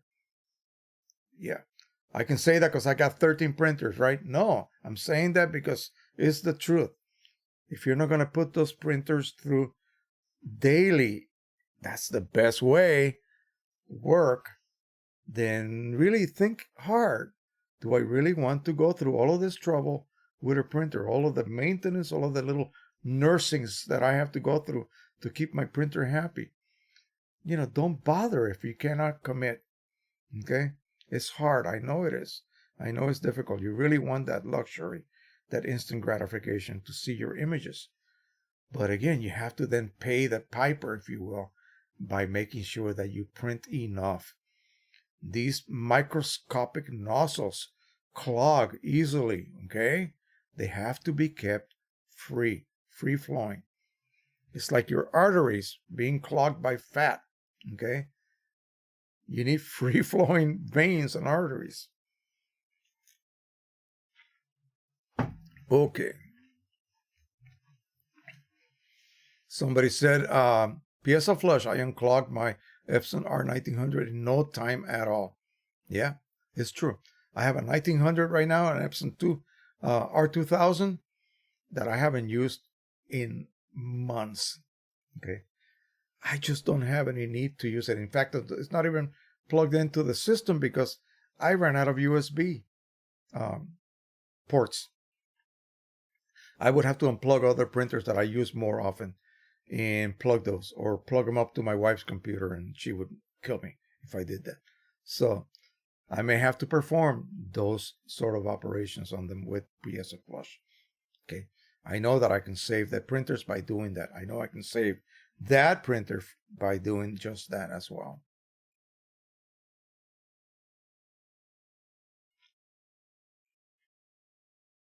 Remember, we talked about an individual that was putting together a lot of data about the Pro 1000.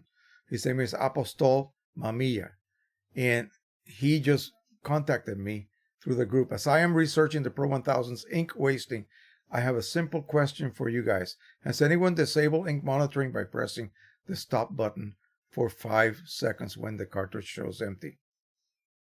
Okay, that's one way to continue printing with a cartridge, especially an OEM cartridge that you did not change the chip on it. Okay, the original chip has to still be there.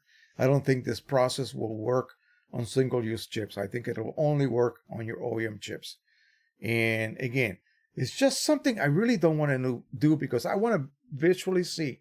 How do I know if my yellow, magenta, and blue are blank because I disabled them? I would have to run, I would be so paranoid. I would be running nozzle checks every 5 minutes to make, oh my God, I want to make sure that those 3 channels are still printing.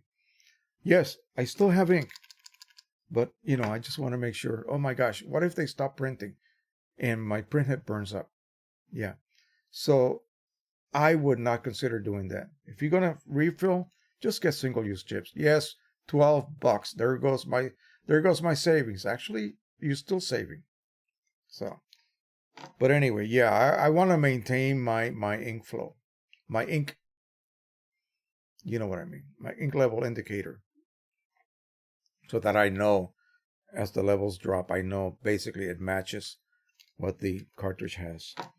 And when you begin to do this kind of work, to jump into another related but not so related subject, you want to know sort of, because this is a blind process. It's not like you're going to drill a hole, although you can probably do that. Drill a hole and put a plug in it, and then take the plug out and use a needle and a syringe and inject 80 milliliters of ink, assuming that the cartridge is fully empty. You're going to more than likely weigh it, okay? Because you're going to load your 80 ml. You want to make sure that this is empty. You're going to do your vacuum filling process, either pressurized or vacuum. Either way, it's the same thing. You're going to pump ink in and out. You're going to pressurize ink inside, and you're going to allow the pressure to be removed and create a vacuum. Then push some more ink in, pull back again on your syringe, create a vacuum again, and keep pushing that ink. Eventually, you will have 80 milliliters of ink inside your cartridge and the proper amount of air gap from the leftover. In other words, 80 does not completely fill the cavern of this cartridge. It leaves an air gap. Okay, you need that air gap. So you have to know what 80 milliliters of ink weighs inside this cartridge. But in order to do that, you have to know what the empty one weighs also. Now I'm not going to weigh them here, but I want to show you a series of little scales that you can buy. And I got these on my Amazon affiliate page, by the way. So this is a very simple one. This goes up to 100 grams and by milligrams also. Again, it uses one of those 22 by 32 2232 type batteries, I'm not going to take it out now, but anyway, the little round one's about that big, and works quite well. Very accurate, and again, only up to 100 gram capacity. Then you have this one here. This is a little fancier. This is actually has a built-in rechargeable battery, and it's also gram and ounces as well, and carats even. I mean, it can measure the weight of diamonds. Excuse me. So I have a set, of course, for grams. And so this one goes to 500 grams, which will be great for your larger cartridges.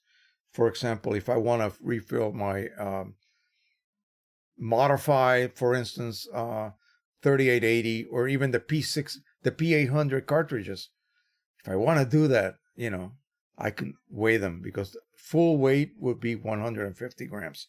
So I can use this one. This is 500.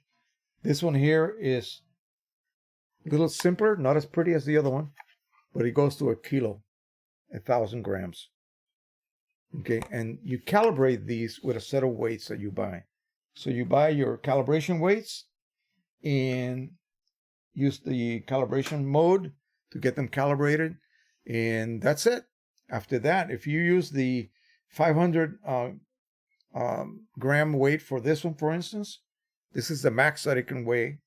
So 500 will calibrate it to 500, and then you can use your, say, your 10 gram, put it on there and measure, see how much it displays. It says 10 grams, 10.00.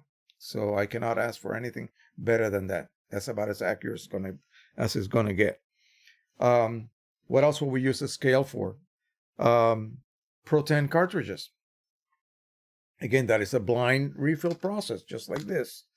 You're actually injecting ink. You don't know if there's any. How do you know if there's 2 milliliters of ink in there? It's not going to really slosh. So you need to know the fully empty weight, and then you will know when you weigh another cartridge, if it exceeds that fully, what you know is dead empty. If it exceeds that, then you know there's some residual ink in there, and you don't want to then push in 80 milliliters of ink. You have to make room. You have to actually, if it's 2 milliliters of ink in here still, then you load 78. Okay, and you push that in, then you know that you did not overfill this cartridge, which you do not want to do. Pro 10, you would literally put the cartridge upside down after you reset it, of course. Come on, baby. Upside down on edge, and then just dribble ink on the top, the sponge, the exit sponge. It's got an ink bag inside, but an exit sponge. And then you monitor your weight until it reaches 32 grams. 32, 33. The cartridges actually vary slightly in weight, so you want to shoot for 32 grams. At that point, if you squeeze the sides, because remember, you got a bag that's now inflated with ink, you will see kind of the exit sponge flooding a little bit. And if you let go and it's still flooded, then you need to blot that a bit to remove the excess. Otherwise, you may have a mess when you try to install it on your printer. So scales are important. Again, I got these on my Amazon page if you want to take a look, if you want to buy a scale.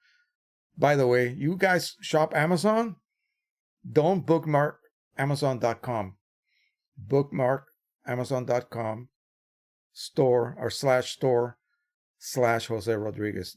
There's a link on all my videos. Yeah, you think, oh, wait a minute, I don't want to, I want to buy other supplies too for my home. Well, you open up my link. It's just like the regular Amazon link. Search. If you don't find what you need, of course, it's going to be all about photography and drones. If you want to buy toothpaste, you can search for toothpaste. I know, but still, you can do that. And that way you will be helping the channel. If you're going to shop anyway, then help the channel. It doesn't cost you a bit, not even a penny. It costs them, because they're going to be the ones that are going to be paying me a fraction of that particular sale. So again, I would really, truly appreciate it.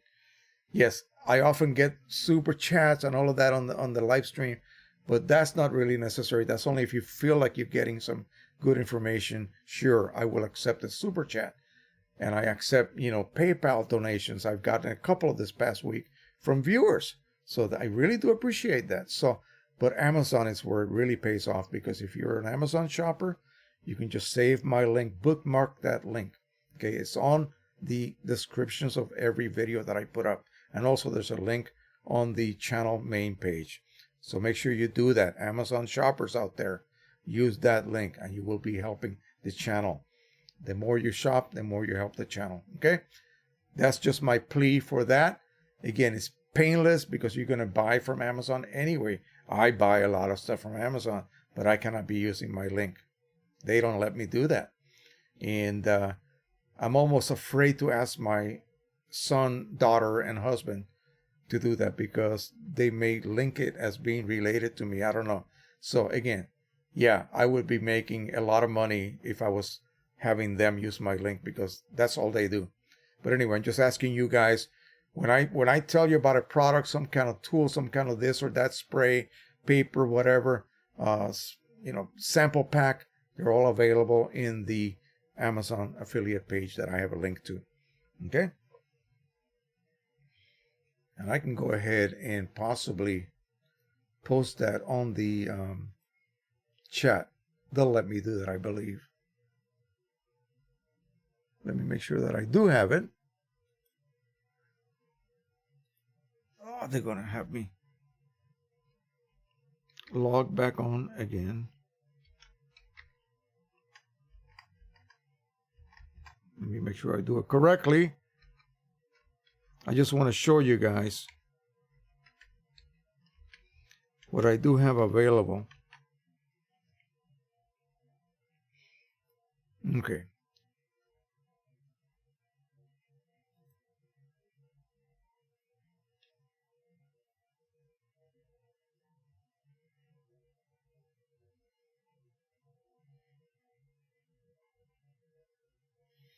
No, this is the wrong link. Sorry.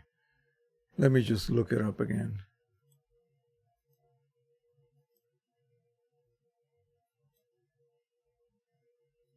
Please bear with me, folks. Please bear with me while I look for it. I just want to make sure you guys know what I'm talking about. You don't get confused and think that I'm trying to pull the wool, if you will. So this is my channel. Okay, I'm going to turn myself off here. In PayPal, Facebook group, Amazon. So you're going to click on that. And like I said, it's just amazon.com/shop/Jose Rodriguez. And you see a lot of drone stuff, cinematic drone, a lot of filters. And then we get into the printer stuff, compressors, because I was doing sublimation coatings, that type of thing. And, all sorts of devices that you might need for your needs when it comes to photography and other related subjects. Printers, cameras, and then supplies down here. Microphones for those of you who want to do little YouTube. Here's the i1 Studio, and so on.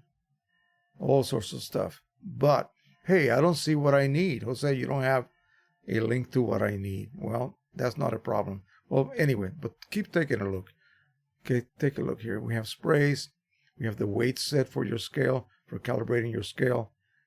We have the type of external hard drive compartment that I use a lot for all of my storage needs, papers, you name it. It's all there. So you cannot find what you need. You just go up to the search and search for it. Boom. Once you do that, it's still attached to this link. And that's how you help the channel. So let's go ahead and post that. Now, unfortunately, this is only for the USA at this point. I have not set up a, say, a UK one or say one for Canada. So there's the link. Please use it. Again, you will get exactly the same product for exactly the same price had you ordered it, through the regular Amazon.com. Okay. Before we go over to Red River and show you the review of the Pro 1000 that they put out when it came out and nobody read it. I actually talked to the owner of Red River, Lou is his name, and he was shocked that nobody even, got back to them to discuss the new printer. And I thought, wow, that's really odd. So let me check the chat, make sure there's nothing new here that I need to address first. And then we'll go ahead and do that and probably finish up with that for the evening. Stephen Paul Boy says, sorry, I am late from Toronto, Ontario, Canada. Just got 17 centimeters of snowfall yesterday. That's a bit of snow. Yeah, that's a bit. ISON, ISON, depends on the bit depth. Yeah, if we're referring to the number of shades also, yeah, depends on that as well. But since most of us use 8-bit, then that's what I refer to. And, that refers to people who mistakenly convert an RGB file to just a single channel grayscale. They think that's the way to convert to black and white. No, that's not the way to convert to black and white. That will create a lot of posterization in some types of images, okay? You will not like the results, believe me. Okay, let's go back to me. Alrighty, Levite Apparel is here. Tony Rhodes with my Pro 10. Saeed Ahmad is here from Lafayette, Indiana. And Tony says the Pro 10, and having printed a few test images today, I would like to print most of my images as black and white. I'm not sure when to switch from a matte paper to semi-gloss. Any thoughts? Well, you're asking unrelated questions here, but we'll address them. Conversion to black and white, that is done on your editing application, like I showed earlier. Convert to black and white, and yet that still maintains your full channels, 4 channels, and gives you the best tonality range that you can possibly have. Switching from matte to semi-gloss, I don't see what's the problem.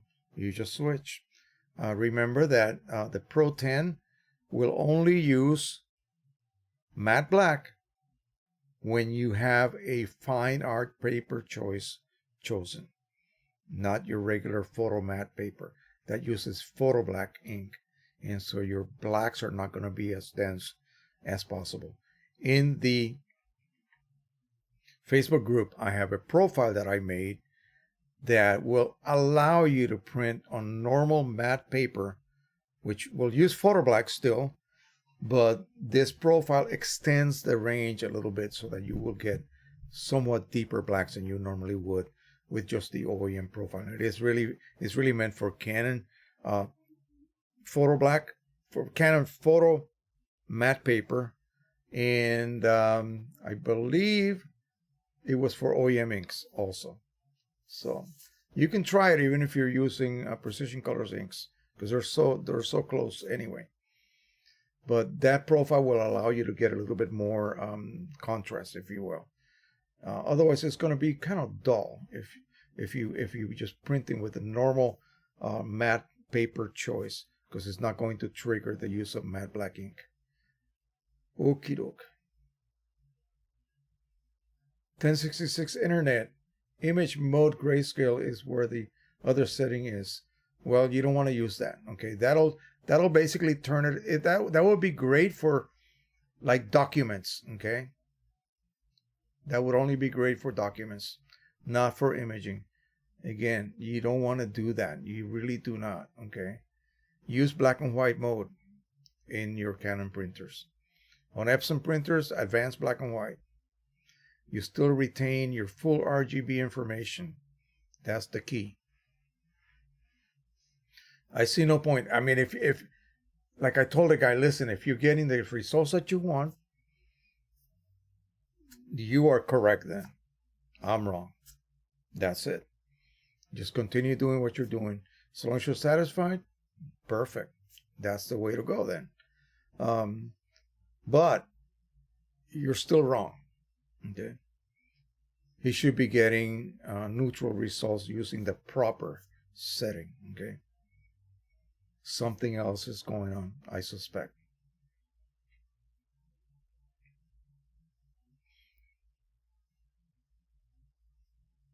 Bernard Moore from Southern Connecticut. Saeed Ahmed using original inks. Okay, so you wanted to know, what was it you wanted to know? Okay, you're just using original inks. Okay. Just letting us know that. Frito, F-E-F-E-I-T. Jose, are you familiar with the CMYK printers? No, I'm not. I recently met up with a print house and was surprised that they did not calibrate and profile their monitors and don't create print profiles. Is that normal? Are you talking about a 4-color press, or are you talking about, for instance, like a, they're sort of laser type printers, okay? And only 4 colors. That's all they have. That's all they're using. So the gamut is much narrower than a full-blown 12-color ink set like a Pro 1000. But the fact that they don't calibrate anything, yeah, maybe those, whatever pigment they use or whatever they are using for color is so accurate that they don't need to. I don't know. It makes no sense to me. No, that would not be normal to me. Okay, but again, I'm not familiar with whatever this place does or whatever their equipment is. It could be not required. Who knows? And I don't know what they're printing. Maybe are they printing continuous tone images, photo prints? Ison says it's up to you to map a wider gamut into the relative small CMYK process gamut. Either way, if you don't or they don't, your colors will not make sense at all. Always do a press check. I remember when I did some 4-color offset printing in the Army, and on the edges of all of our sheets that we printed, there was some patches, color patches that we used for calibration, and also some little calibration corners, little crosses, because each plate has to be perfectly aligned.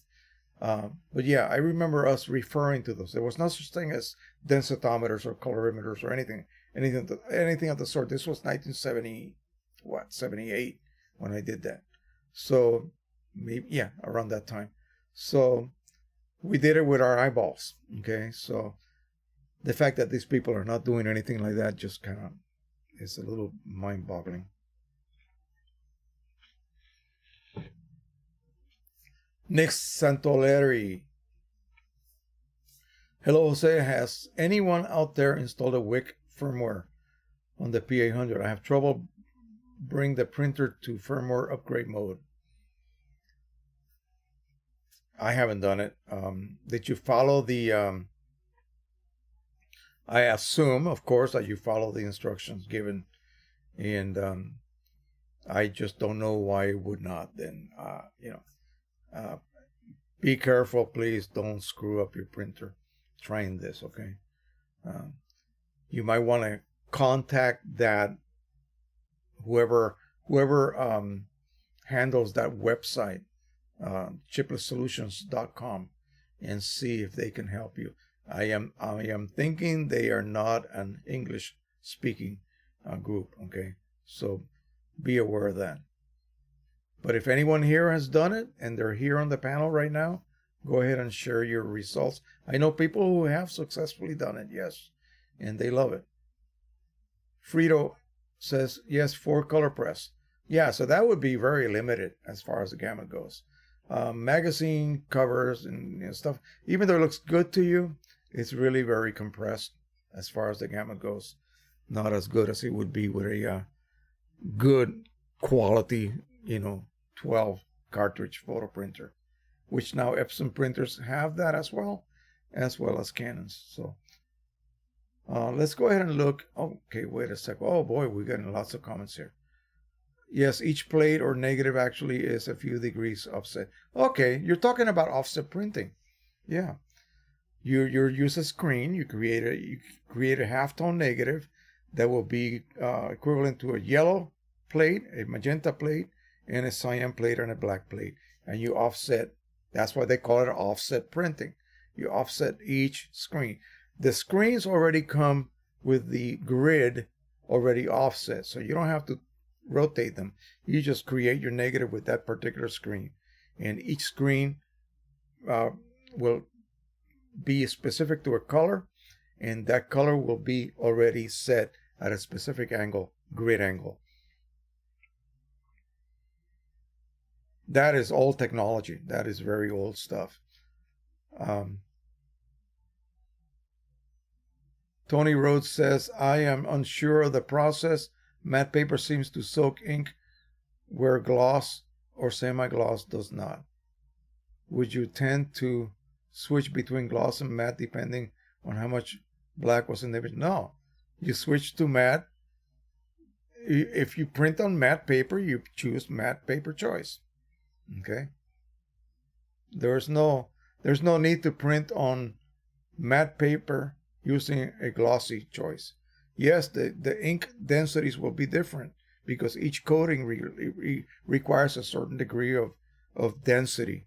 By density, I don't mean dark. I mean amount of ink. Okay. So glossy papers, they don't need as much density as matte papers do.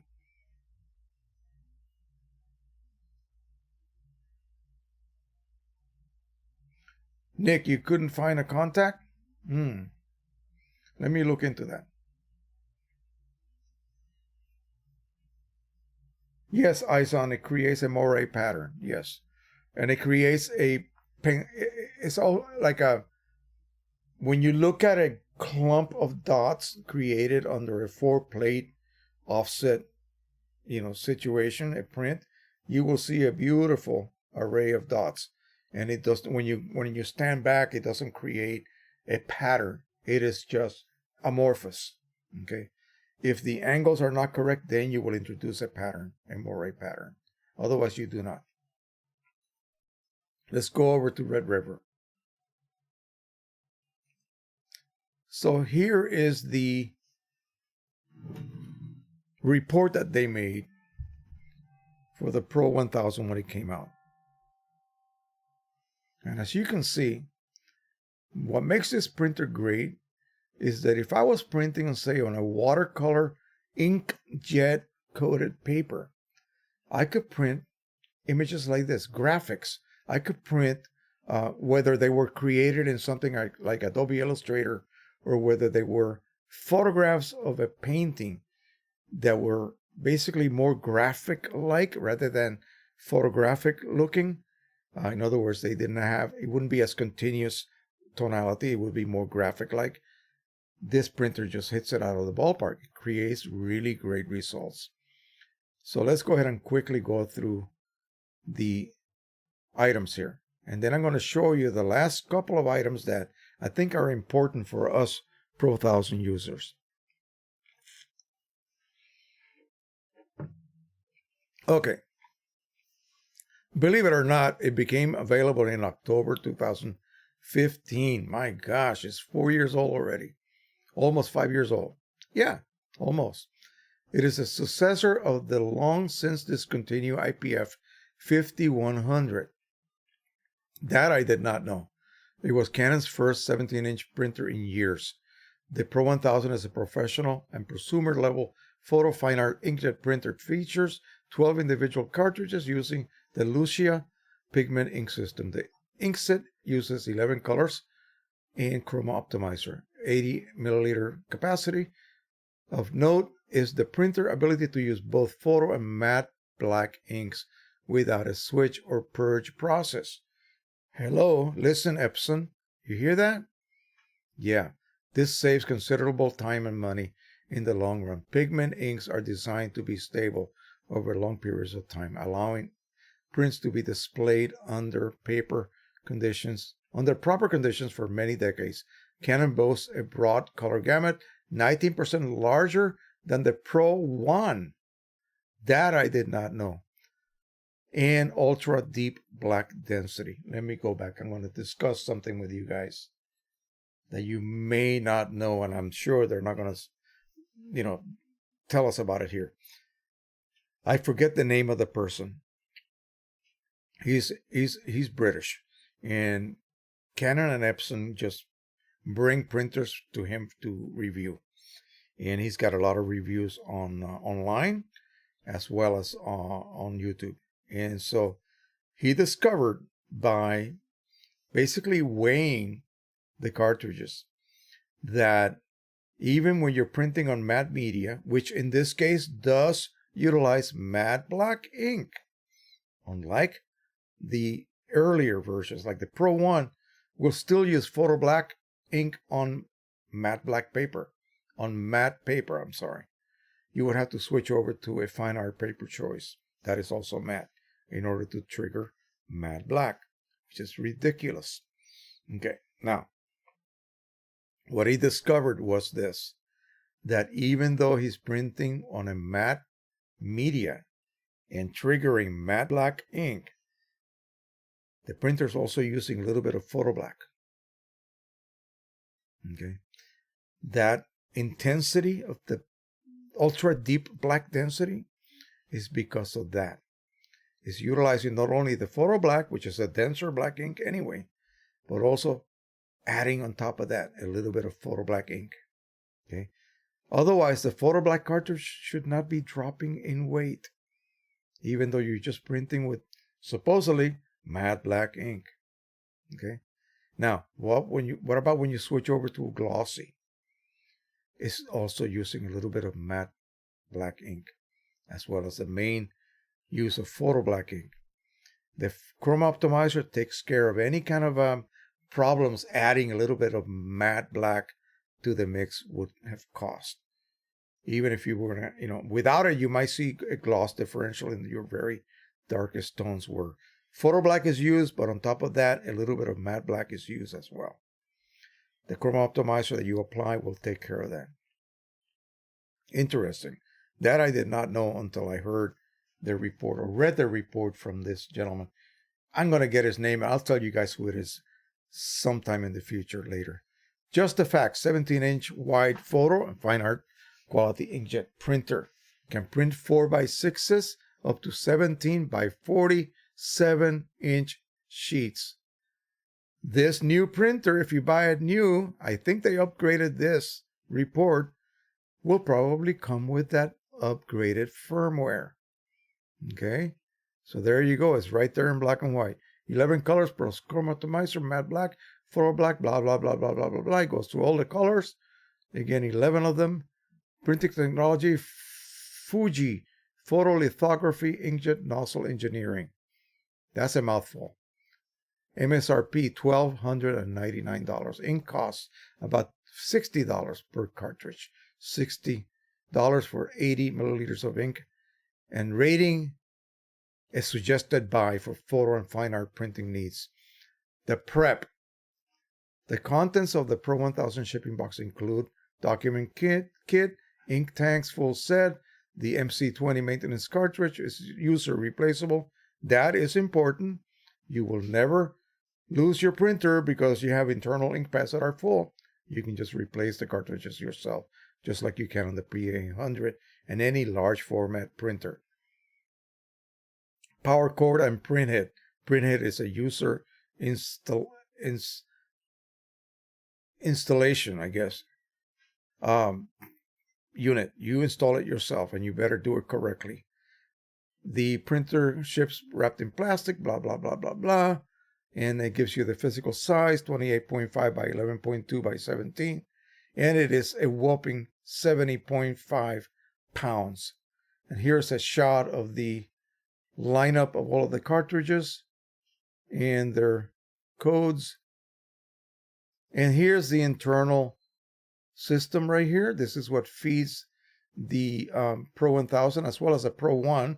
Uses the same type of a belt of ink tubing. And again, basically this is assist, okay? So very, very nicely engineered.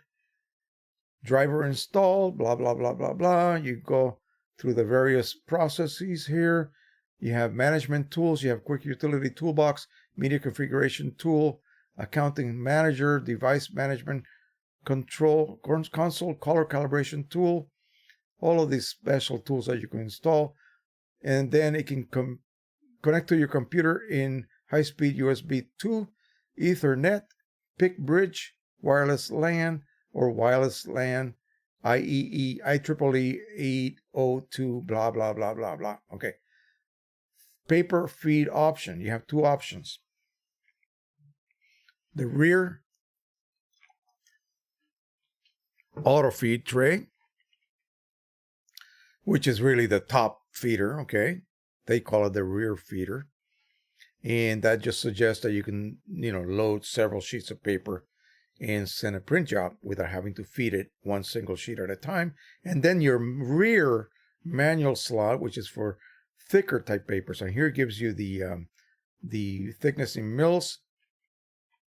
Up to 24 mil can be fed through the rear feeder or the manual feeder.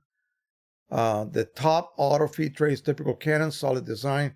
And what I like about it is that it's self-centering.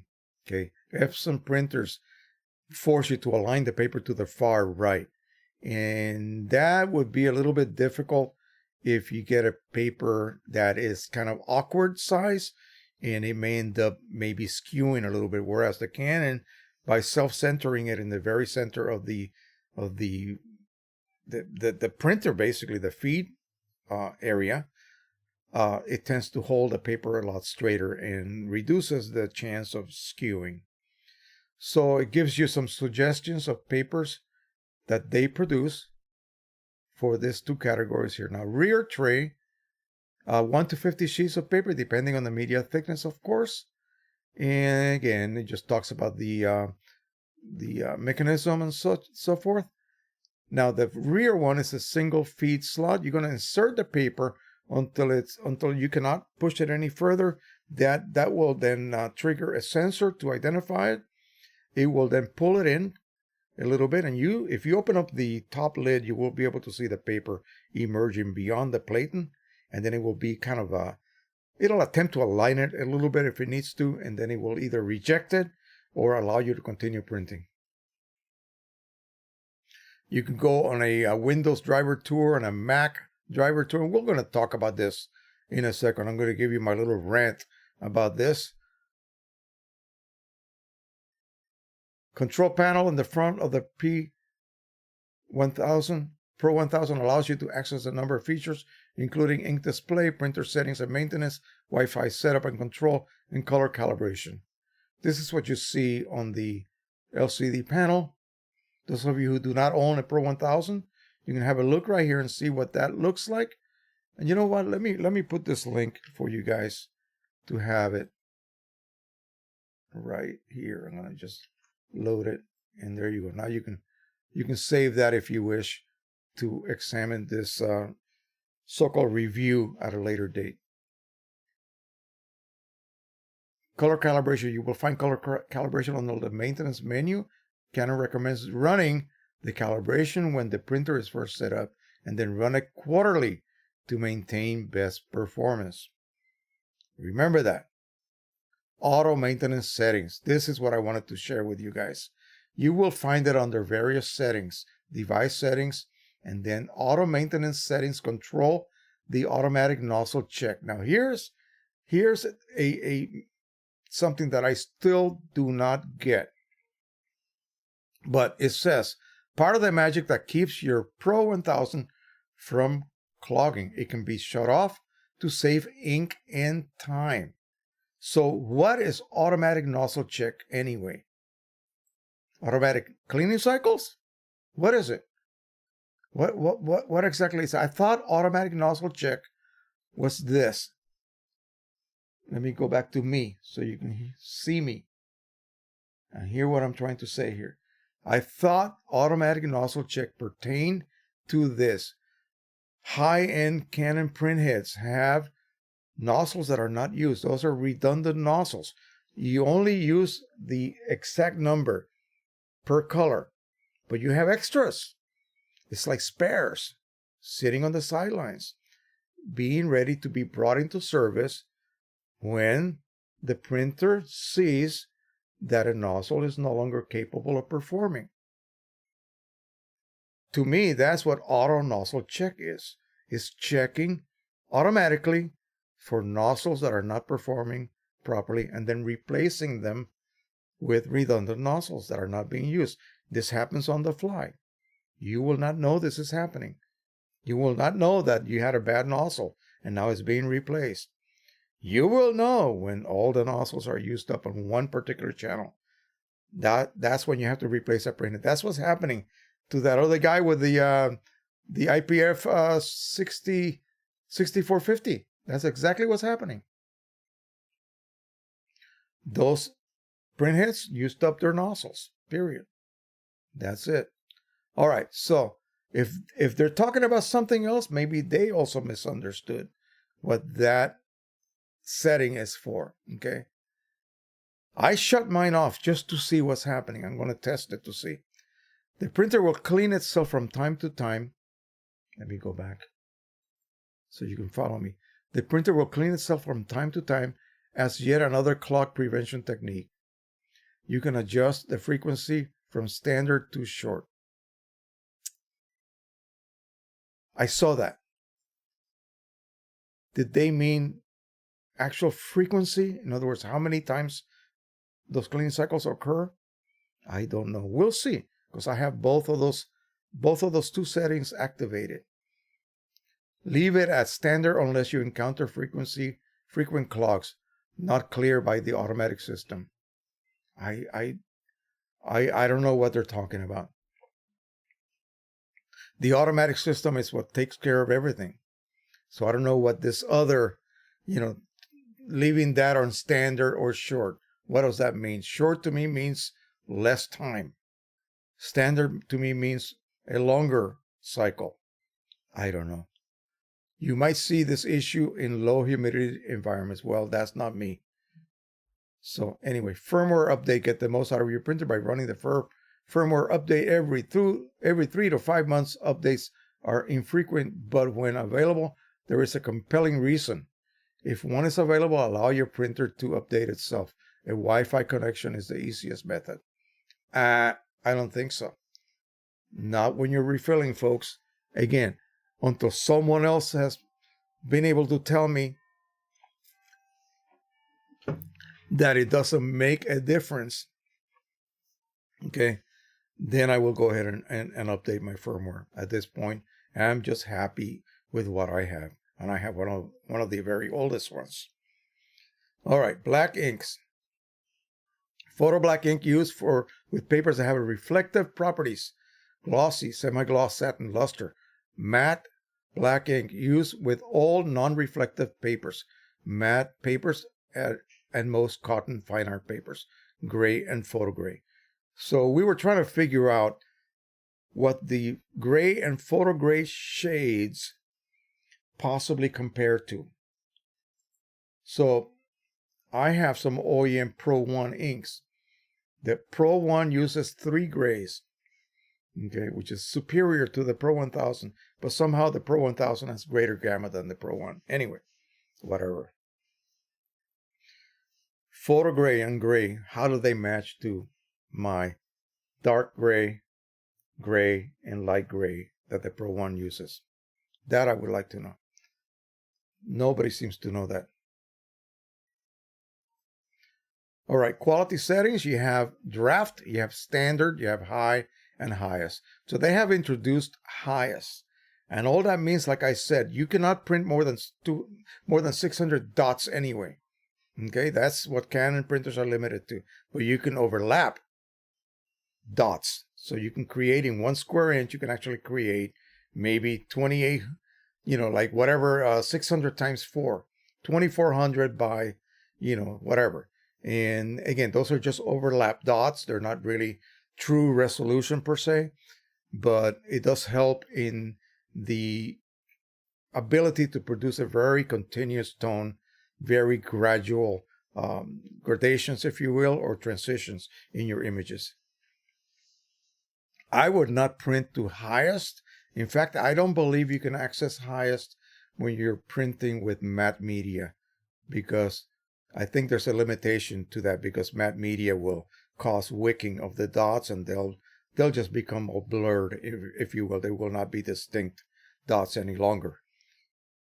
Yeah, quality options are controlled by media type and may not be available for all media selections. Yeah, that's what I just said. I didn't even read that yet. Okay, prints up close and thoughts. So here are some examples. Again, it kind of loses in the when you view it online like this. But again, all of this is this is part, of course, of our favorite standard image. And I believe that they're talking about standard, high, and the highest. So if you have, I would say, you know what?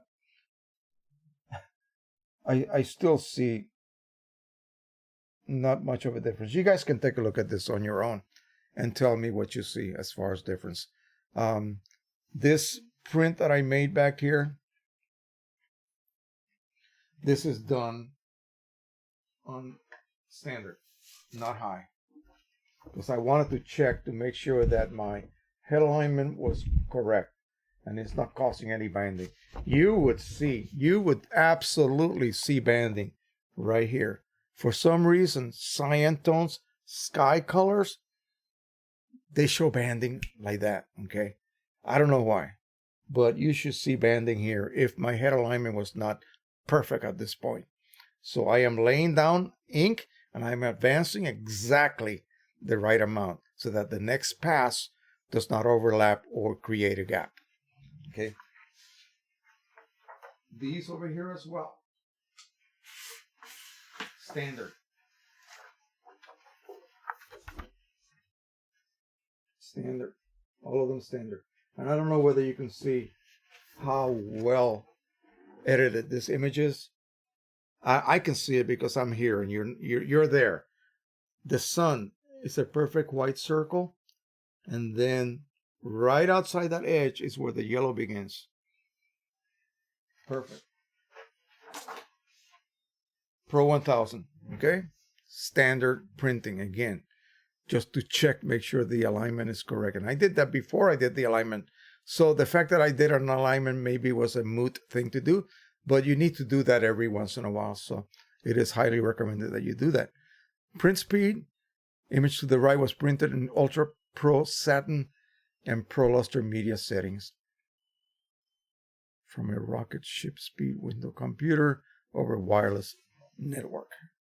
So 4x6 at highest, a minute 51 seconds, high a minute 8, in standard 44 seconds.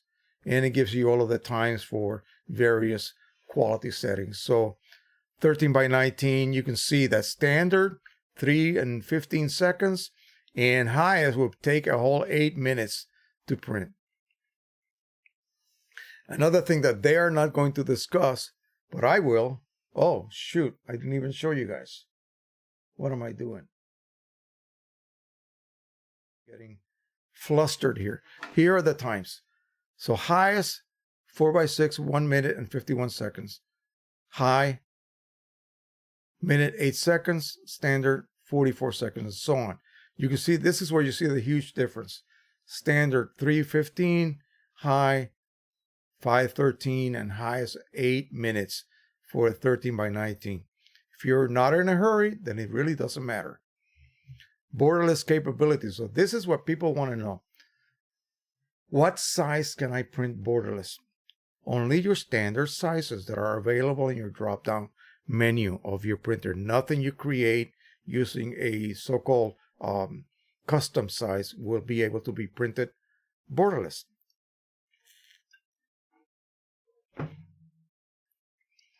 Also your A sizes and the Japan sizes.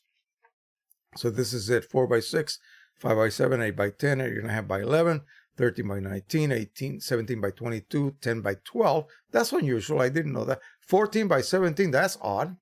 Okay, that's good, though. That's nice. There's no 11 by 14, I see. And there's no 11 by 17 either. So, here we go. You cannot define a custom paper size in the driver and then print it without borders. 11 by 14 is a popular photo size, but it's not defined as borderless in the driver. You can print Red River's 11 by 14 selection using our Canon 11 by 14 borderless hack. Should we bite? I think we should bite and take a look at that. What are they talking about? Canon printers do not have ability to print borderless 11 by 14. The size is not standard from the factory, which requires us to create a custom 11 by 14 for most print jobs. However, you cannot print custom sizes without borders. What are we to do? Locate your software and printer model below, and then you will find a how-to method to be able to print borderless. At least I don't know what they're going to refer to. So there it is. Have a look at it and enjoy. Here we go. Black and white performance. Oh boy. Notice here the different tones. So you can create monochromes that are warm, that are neutral, and that are cool. You can do the same thing on an Epson printer as well. Pro 1000 has black and white mode, takes color or already grayscale images. Please don't use grayscale. See what I mean? These people are using the wrong term. Convert it to black and white. Please, folks. That grayscale implies a single channel. Okay? Convert it to black and white is all RGB and black. Okay. It is assumed prints them. Okay. And it is assumed prints them only using 3 black inks. Photo, matte black, plus gray, and photo gray. The system produces neutral grayscale prints as its default. Since this is a driver-based system, no ICC profiles are required. I am not going to say that the printer can produce a neutral print with just those 4, monochrome inks. I don't think so. But anyway, if they say so, then I guess it must be, right? I still say that it has to be helped. And I suppose that you can then change, as mentioned here above, you can choose from black and white, neutral, cool, or warm tone presets. The image at the right shows from left to right the driver cool, neutral, and neutral, misspelling, and warm iterations of the same image. The difference is subtle to be sure. There is only a hint of cool or warmth added. We prefer this approach as tone black and white images can easily look over-edited and unnatural with too much color added. Now you could do that. You can do that to your converted image in Photoshop. You can add a tone. Okay, you don't have to do it inside the printer. Another option is to print grayscale file again. Convert from color into grayscale in the RGB color space. Okay. I don't like the term grayscale, folks. I really do not. Anyway, I know what they mean, though. They're still remaining all 3 channels. And allow you application to manage colors via a paper profile. Sure. Okay, so we're going to stop here. What they're saying is to convert to black and white in your application, keeping, of course, your complete... Here we go.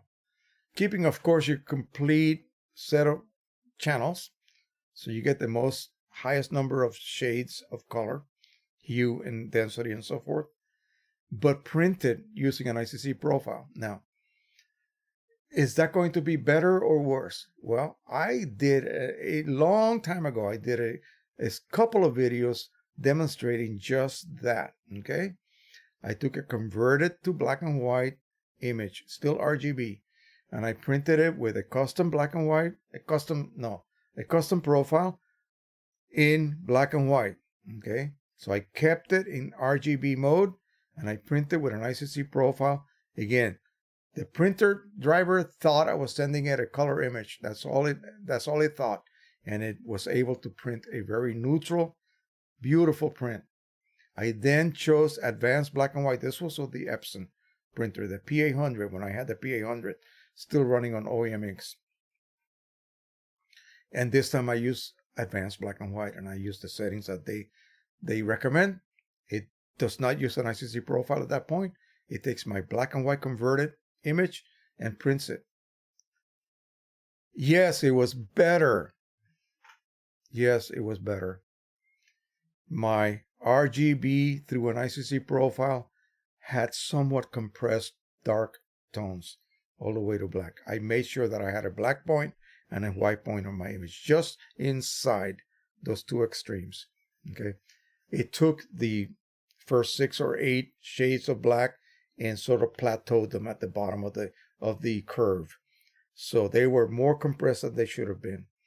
Printing with advanced black and white mode actually made it more of a straight line, so there was more separation of those first 8 or so steps. I'm talking 0, 1, 2, 3, 4, all the way to 255. Okay, yeah, so it did make a difference. Okay, if I was to show someone the two images, the two prints, that is, they may choose one or the other. It just depends on people's perception of what a print should look like.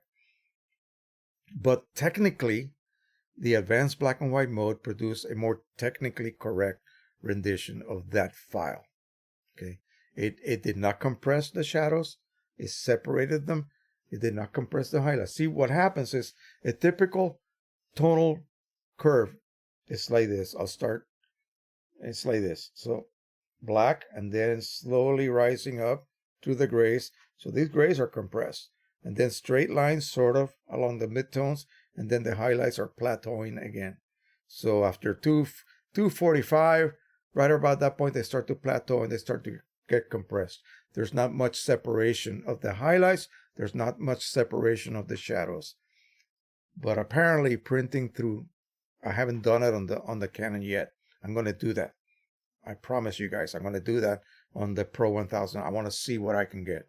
So I'll use a luster paper to get the best gamut possible, and we're going to see what we get. We're going to do one with the same image using a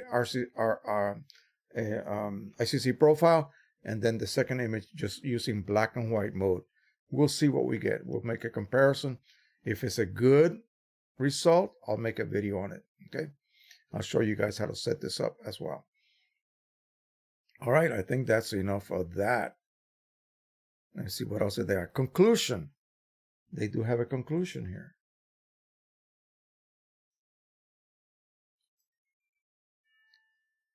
As the printer is almost 4 years old, I think, okay, so they just did this. Isn't that amazing? This review is well overdue. On the upside, we have had our Pro 1000 since 2015, and we have had a long time to think about it. It has been used to make hundreds of prints of all sizes and different purposes. We have used every Red River product from 42-pound Pecos gloss up to Blanco matte canvas with success. It's a wonderful choice for greeting card projects. There you go, guys and gals. The top tray holds 10 to 30 cards in our top seller 60-pound Pecos River gloss and 60-pound Polar matte cards feed consistently. We recommend the Pro 1000 for a range of customers. A small volume user who wants maximum print size will benefit from the printer's relatively low cost, around $1,000 street price, and virtually clog-free operation. Larger volume users, from fine art fair vendors to marketing department, get consistent paper feed, improve output volumes, and lower cost of operations compared to most desktop models. Overriding all of the above, the Pro 1000 makes printing images that will resist fade for decades surprisingly easy.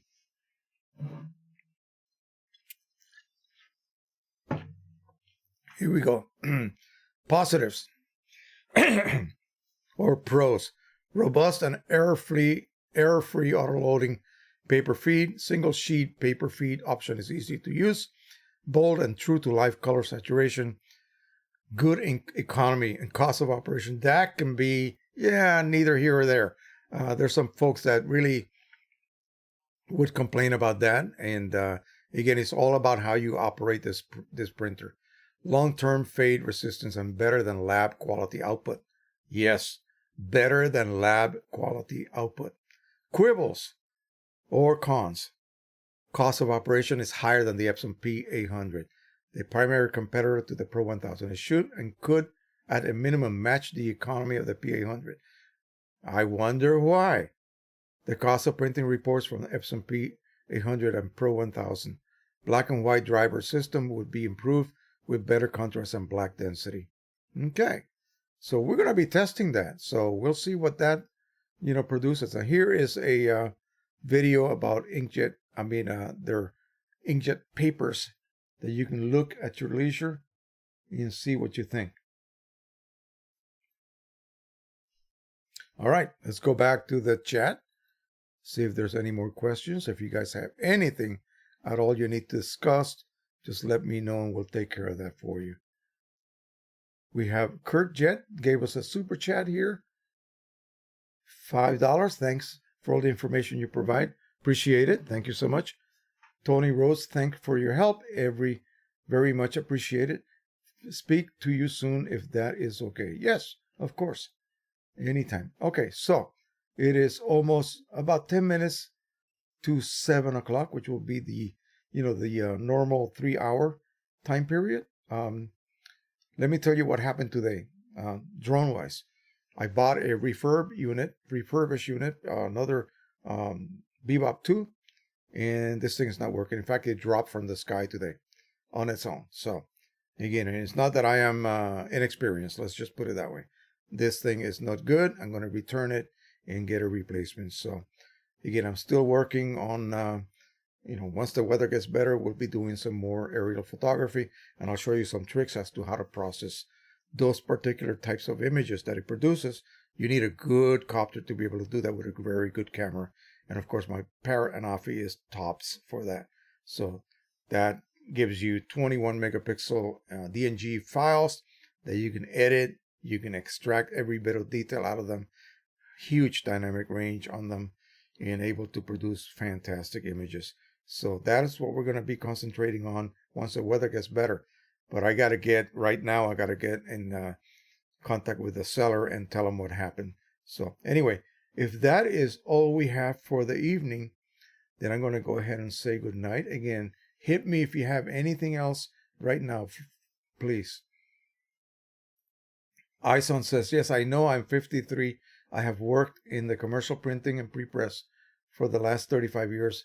It's called a rosette. Okay. Yeah, a rosette. That's what it was called, because it forms a beautiful little design. That's your 4 screens crossed over each other. Hi, Jose. Do you have a preference for the i1 Studio or the Canon Color Management Tool? Well, the Canon Management Tool requires the use of an i1 Studio, but difference between the two, I really have not really seen much difference. And remember, that only works with a few printers anyway. So I don't think you can use it for any of the modern printers. The 9500 was one you could use. I think the Pro 10 possibly. Other than that, nah. Just go ahead and use your i1 Studio. Unless you're able to use the Canon management, the so-called management tool, color management tool. All right, I think that is it. Is it? Let me know. Let me see if there's anything else we can actually cover here. It's been a very productive evening, I think. Just remember, guys, do not... Oh, here we go. Here we go. One more topic. Sorry. One more topic I left out. If we were talking about sending prints out to a lab. So one of the tricks that you could do is to download their particular ICC profile and use it to soft-proof the images that you're editing. But you cannot send that image with that ICC profile embedded in it unless you tell them. Okay, unless you tell them, because then they would be applying their profile on top of your already, tagged image.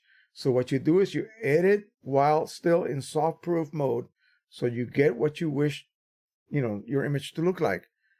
But then stop soft proofing, save it as whatever it looks like.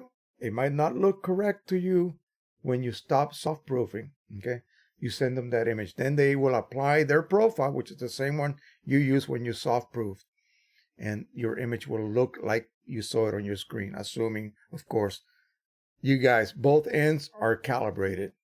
Okay, that's the whole key. When you send something elsewhere, you just never know. You just never know.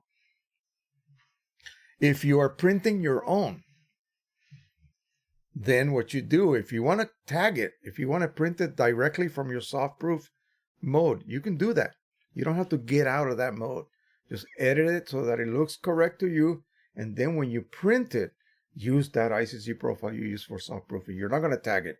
Forget what I said about tagging. You're not going to tag it. You're just going to go ahead and edit through soft proofing and then print it using that very same profile you use for soft proofing.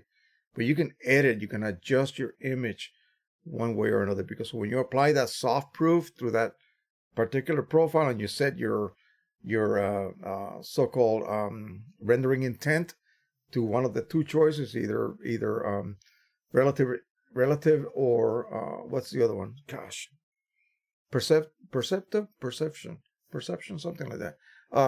Gosh, I'm losing my mind here. You will see how the profile is affecting that image and getting sort of like a simulated view of what it's going to look like when it's printed on paper. And you're going to lose the brilliancy that you see on your monitor anyway. So what soft proofing does is actually mimicking what the dulling effect of printing on paper will be like. And you should be able to see that. And then from that point on, you should be able to get a very good match as far as the effects of the ICC profile are.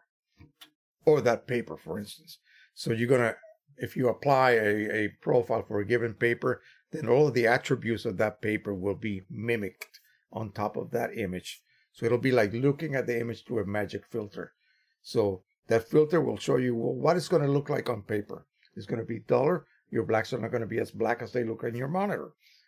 The saturation is not going to be as saturated as you see on your monitor. So you can soft proof and then tweak that image however you have to so that it looks pleasant to you.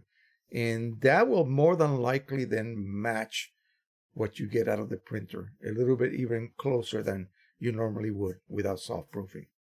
That's it. That's what I forgot to mention. But when you send it out to someone else to print, just make sure you don't tag it with that, because if you don't tell them, they're just going to go ahead and apply their profile on top of it. You're going to get a horrific result. They have no clue that you tagged that with that particular, profile that they provided you. So you want to view it through the profile, soft proof, and make adjustments, and then stop soft proofing and save that as, and then send that to them. And that's going to work, because they're going to apply their profile, and it's going to be the same as what you saw when you were soft proofing through it. Okay? Of course, the best way is to have your own printer. That's one of the luxuries you pay for.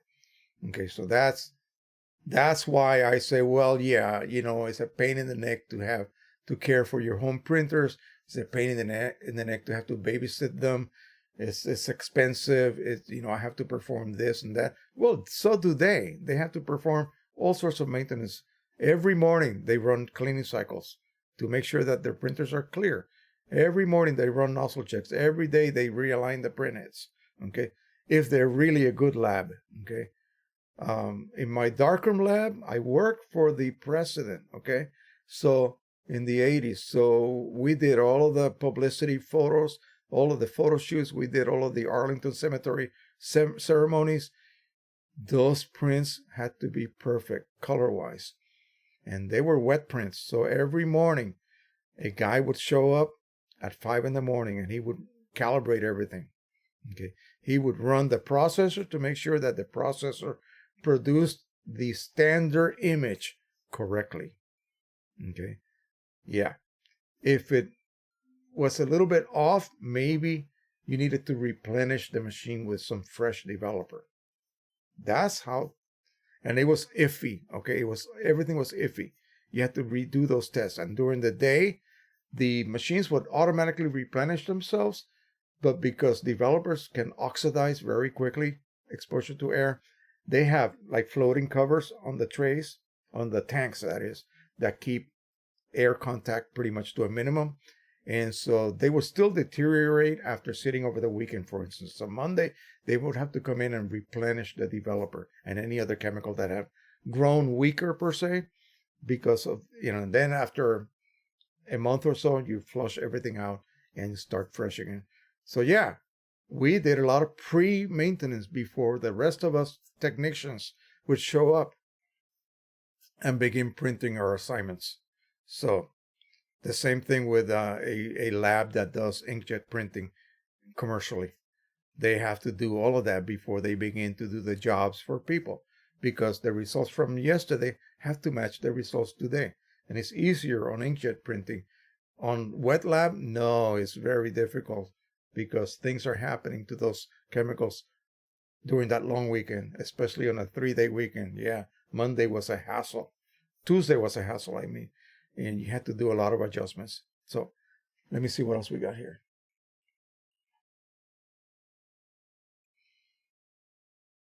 Tony says, thank you for your help. Very much appreciated. Yeah, we read that. Andrew Mantovani says, hi, Jose, do you have a preference for i1? We read that already. God, I'm reading everything over and over again. I have used it on the Pro 10 and the Pro 100. So yeah, that's the color management tool. So that's good. Yeah, it works. You can do actually calibrating. Don't use it for profile. Don't use it for profiles. Use it to calibrate the Pro 10 and the Pro 100. Yeah. The same thing that the Pro 1000 does, you can do on the Pro 10 and the Pro 100 and the 9500 back in the day with that tool. And you're using, instead of having a built-in densitometer, you're actually using this or that or the other one. You're printing a set of patches and you're reading them, and the software will actually create a calibration which will then be sent to the printer and stored. That means that if I do that with my Pro 100 and you do that with your Pro 100, they both match in output. Yeah. Assuming we're using the same exact paper and the same exact inks. Julian Tamayo says, it seems they do not longer make them. Make what? What are you referring to, Julian? What are we talking about here? We talking about a calibrator? The Color Monkey? I don't know. Please let me know before we sign off. We got 2 more minutes here. So let me know what you're referring to and I'll try to address it.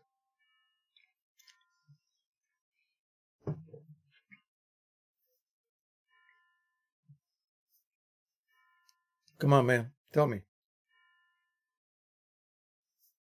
Because I didn't see any previous comments from you. So I need to know what is it you're asking about. It seems they do not longer make them. Make what? All right, we got Epson 20. You mean the 20? Oh. Wow, how did you get to that subject? The one-way valves, yeah. Yeah, they don't make them anymore.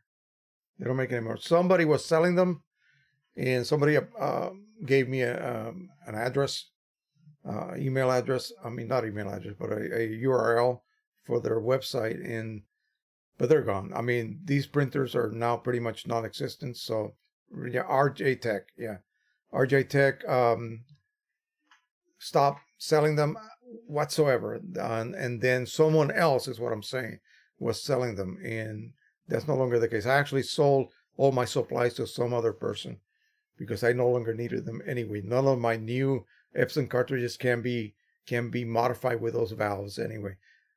for anyone who doesn't know what we're talking about, the 2200 used some very, very early designs. Also, the 2400 used the same type of design, where you could actually insert a valve into one of the lower body openings. One of the refill ports that they use at the factory, they were taped over, and you could actually punch that out, insert a valve, which allow you to literally inject ink into the cartridge body and then exit it from the exit port. And you would actually insert a tube with a piece of priming tip attached. You pump ink in. All of the air that existed in that empty cartridge is flushed out. It leaves that exit port, and eventually you get nothing but ink coming out. You have refilled that card again. At that point, you reset it. You remove any kind of, you vent it, and you're ready to print with it. And you can use OEM inks. You can use whatever inks you wanted, on those cartridges. That's no longer the case. We cannot do that anymore. Those valves are non-existent. So it's sad, but true. If you had a set of cartridges with those valves installed, boy, I would take good care of those. Anyway, alrighty.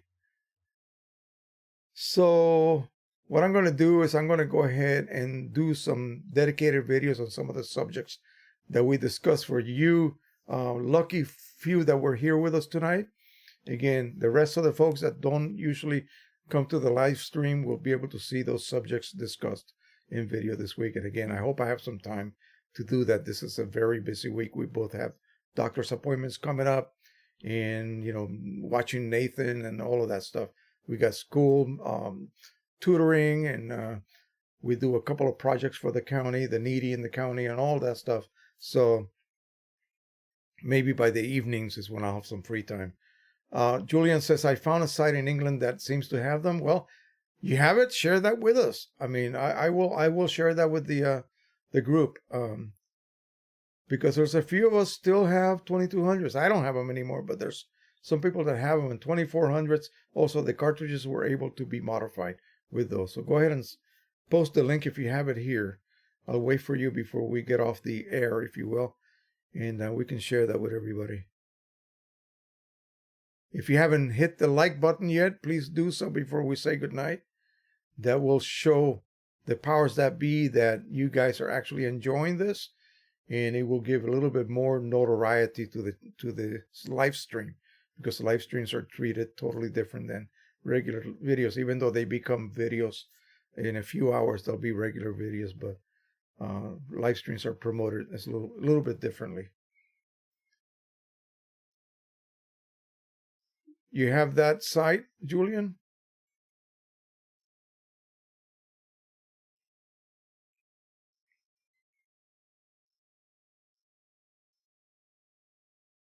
Well, if you don't have it at this point, let me give you my email address. Or if you belong to the Facebook group, you can go ahead and share that with us.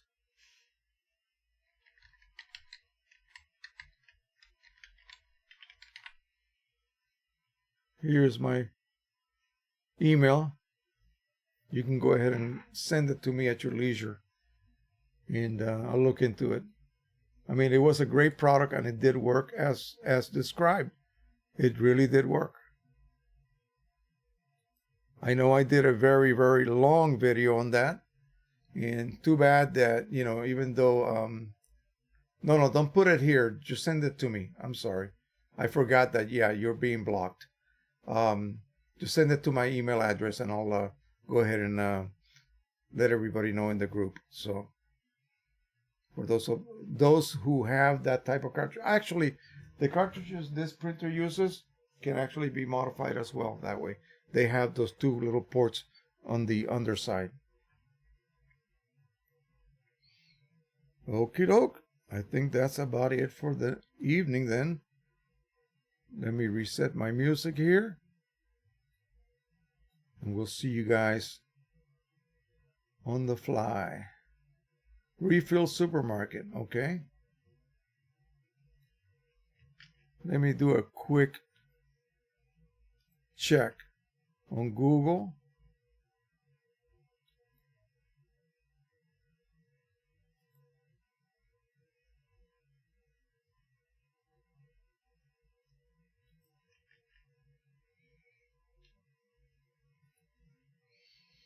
You tell me if this is it. And if so, then I'll go ahead and save that.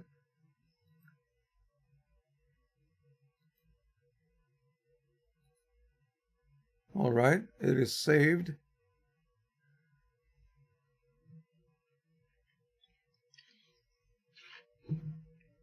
They seem to have a lot of OCP products as well.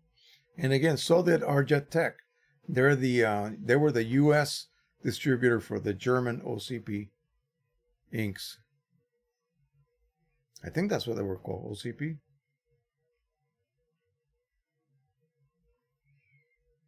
Waiting on your reply.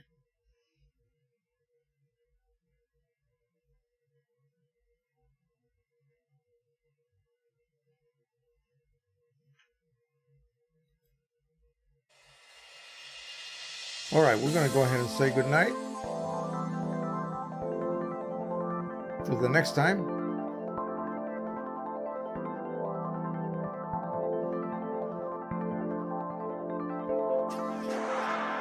Enjoy the rest of the week, folks. Let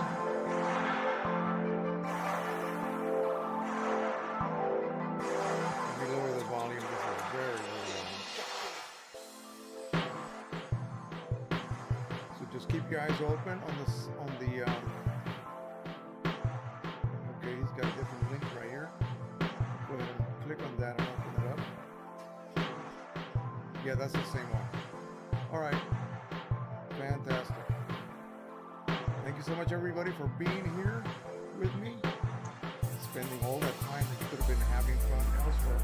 You spend it with me, listening to me blab and talk about printers. Appreciate that very, very much. So we'll see you guys next week.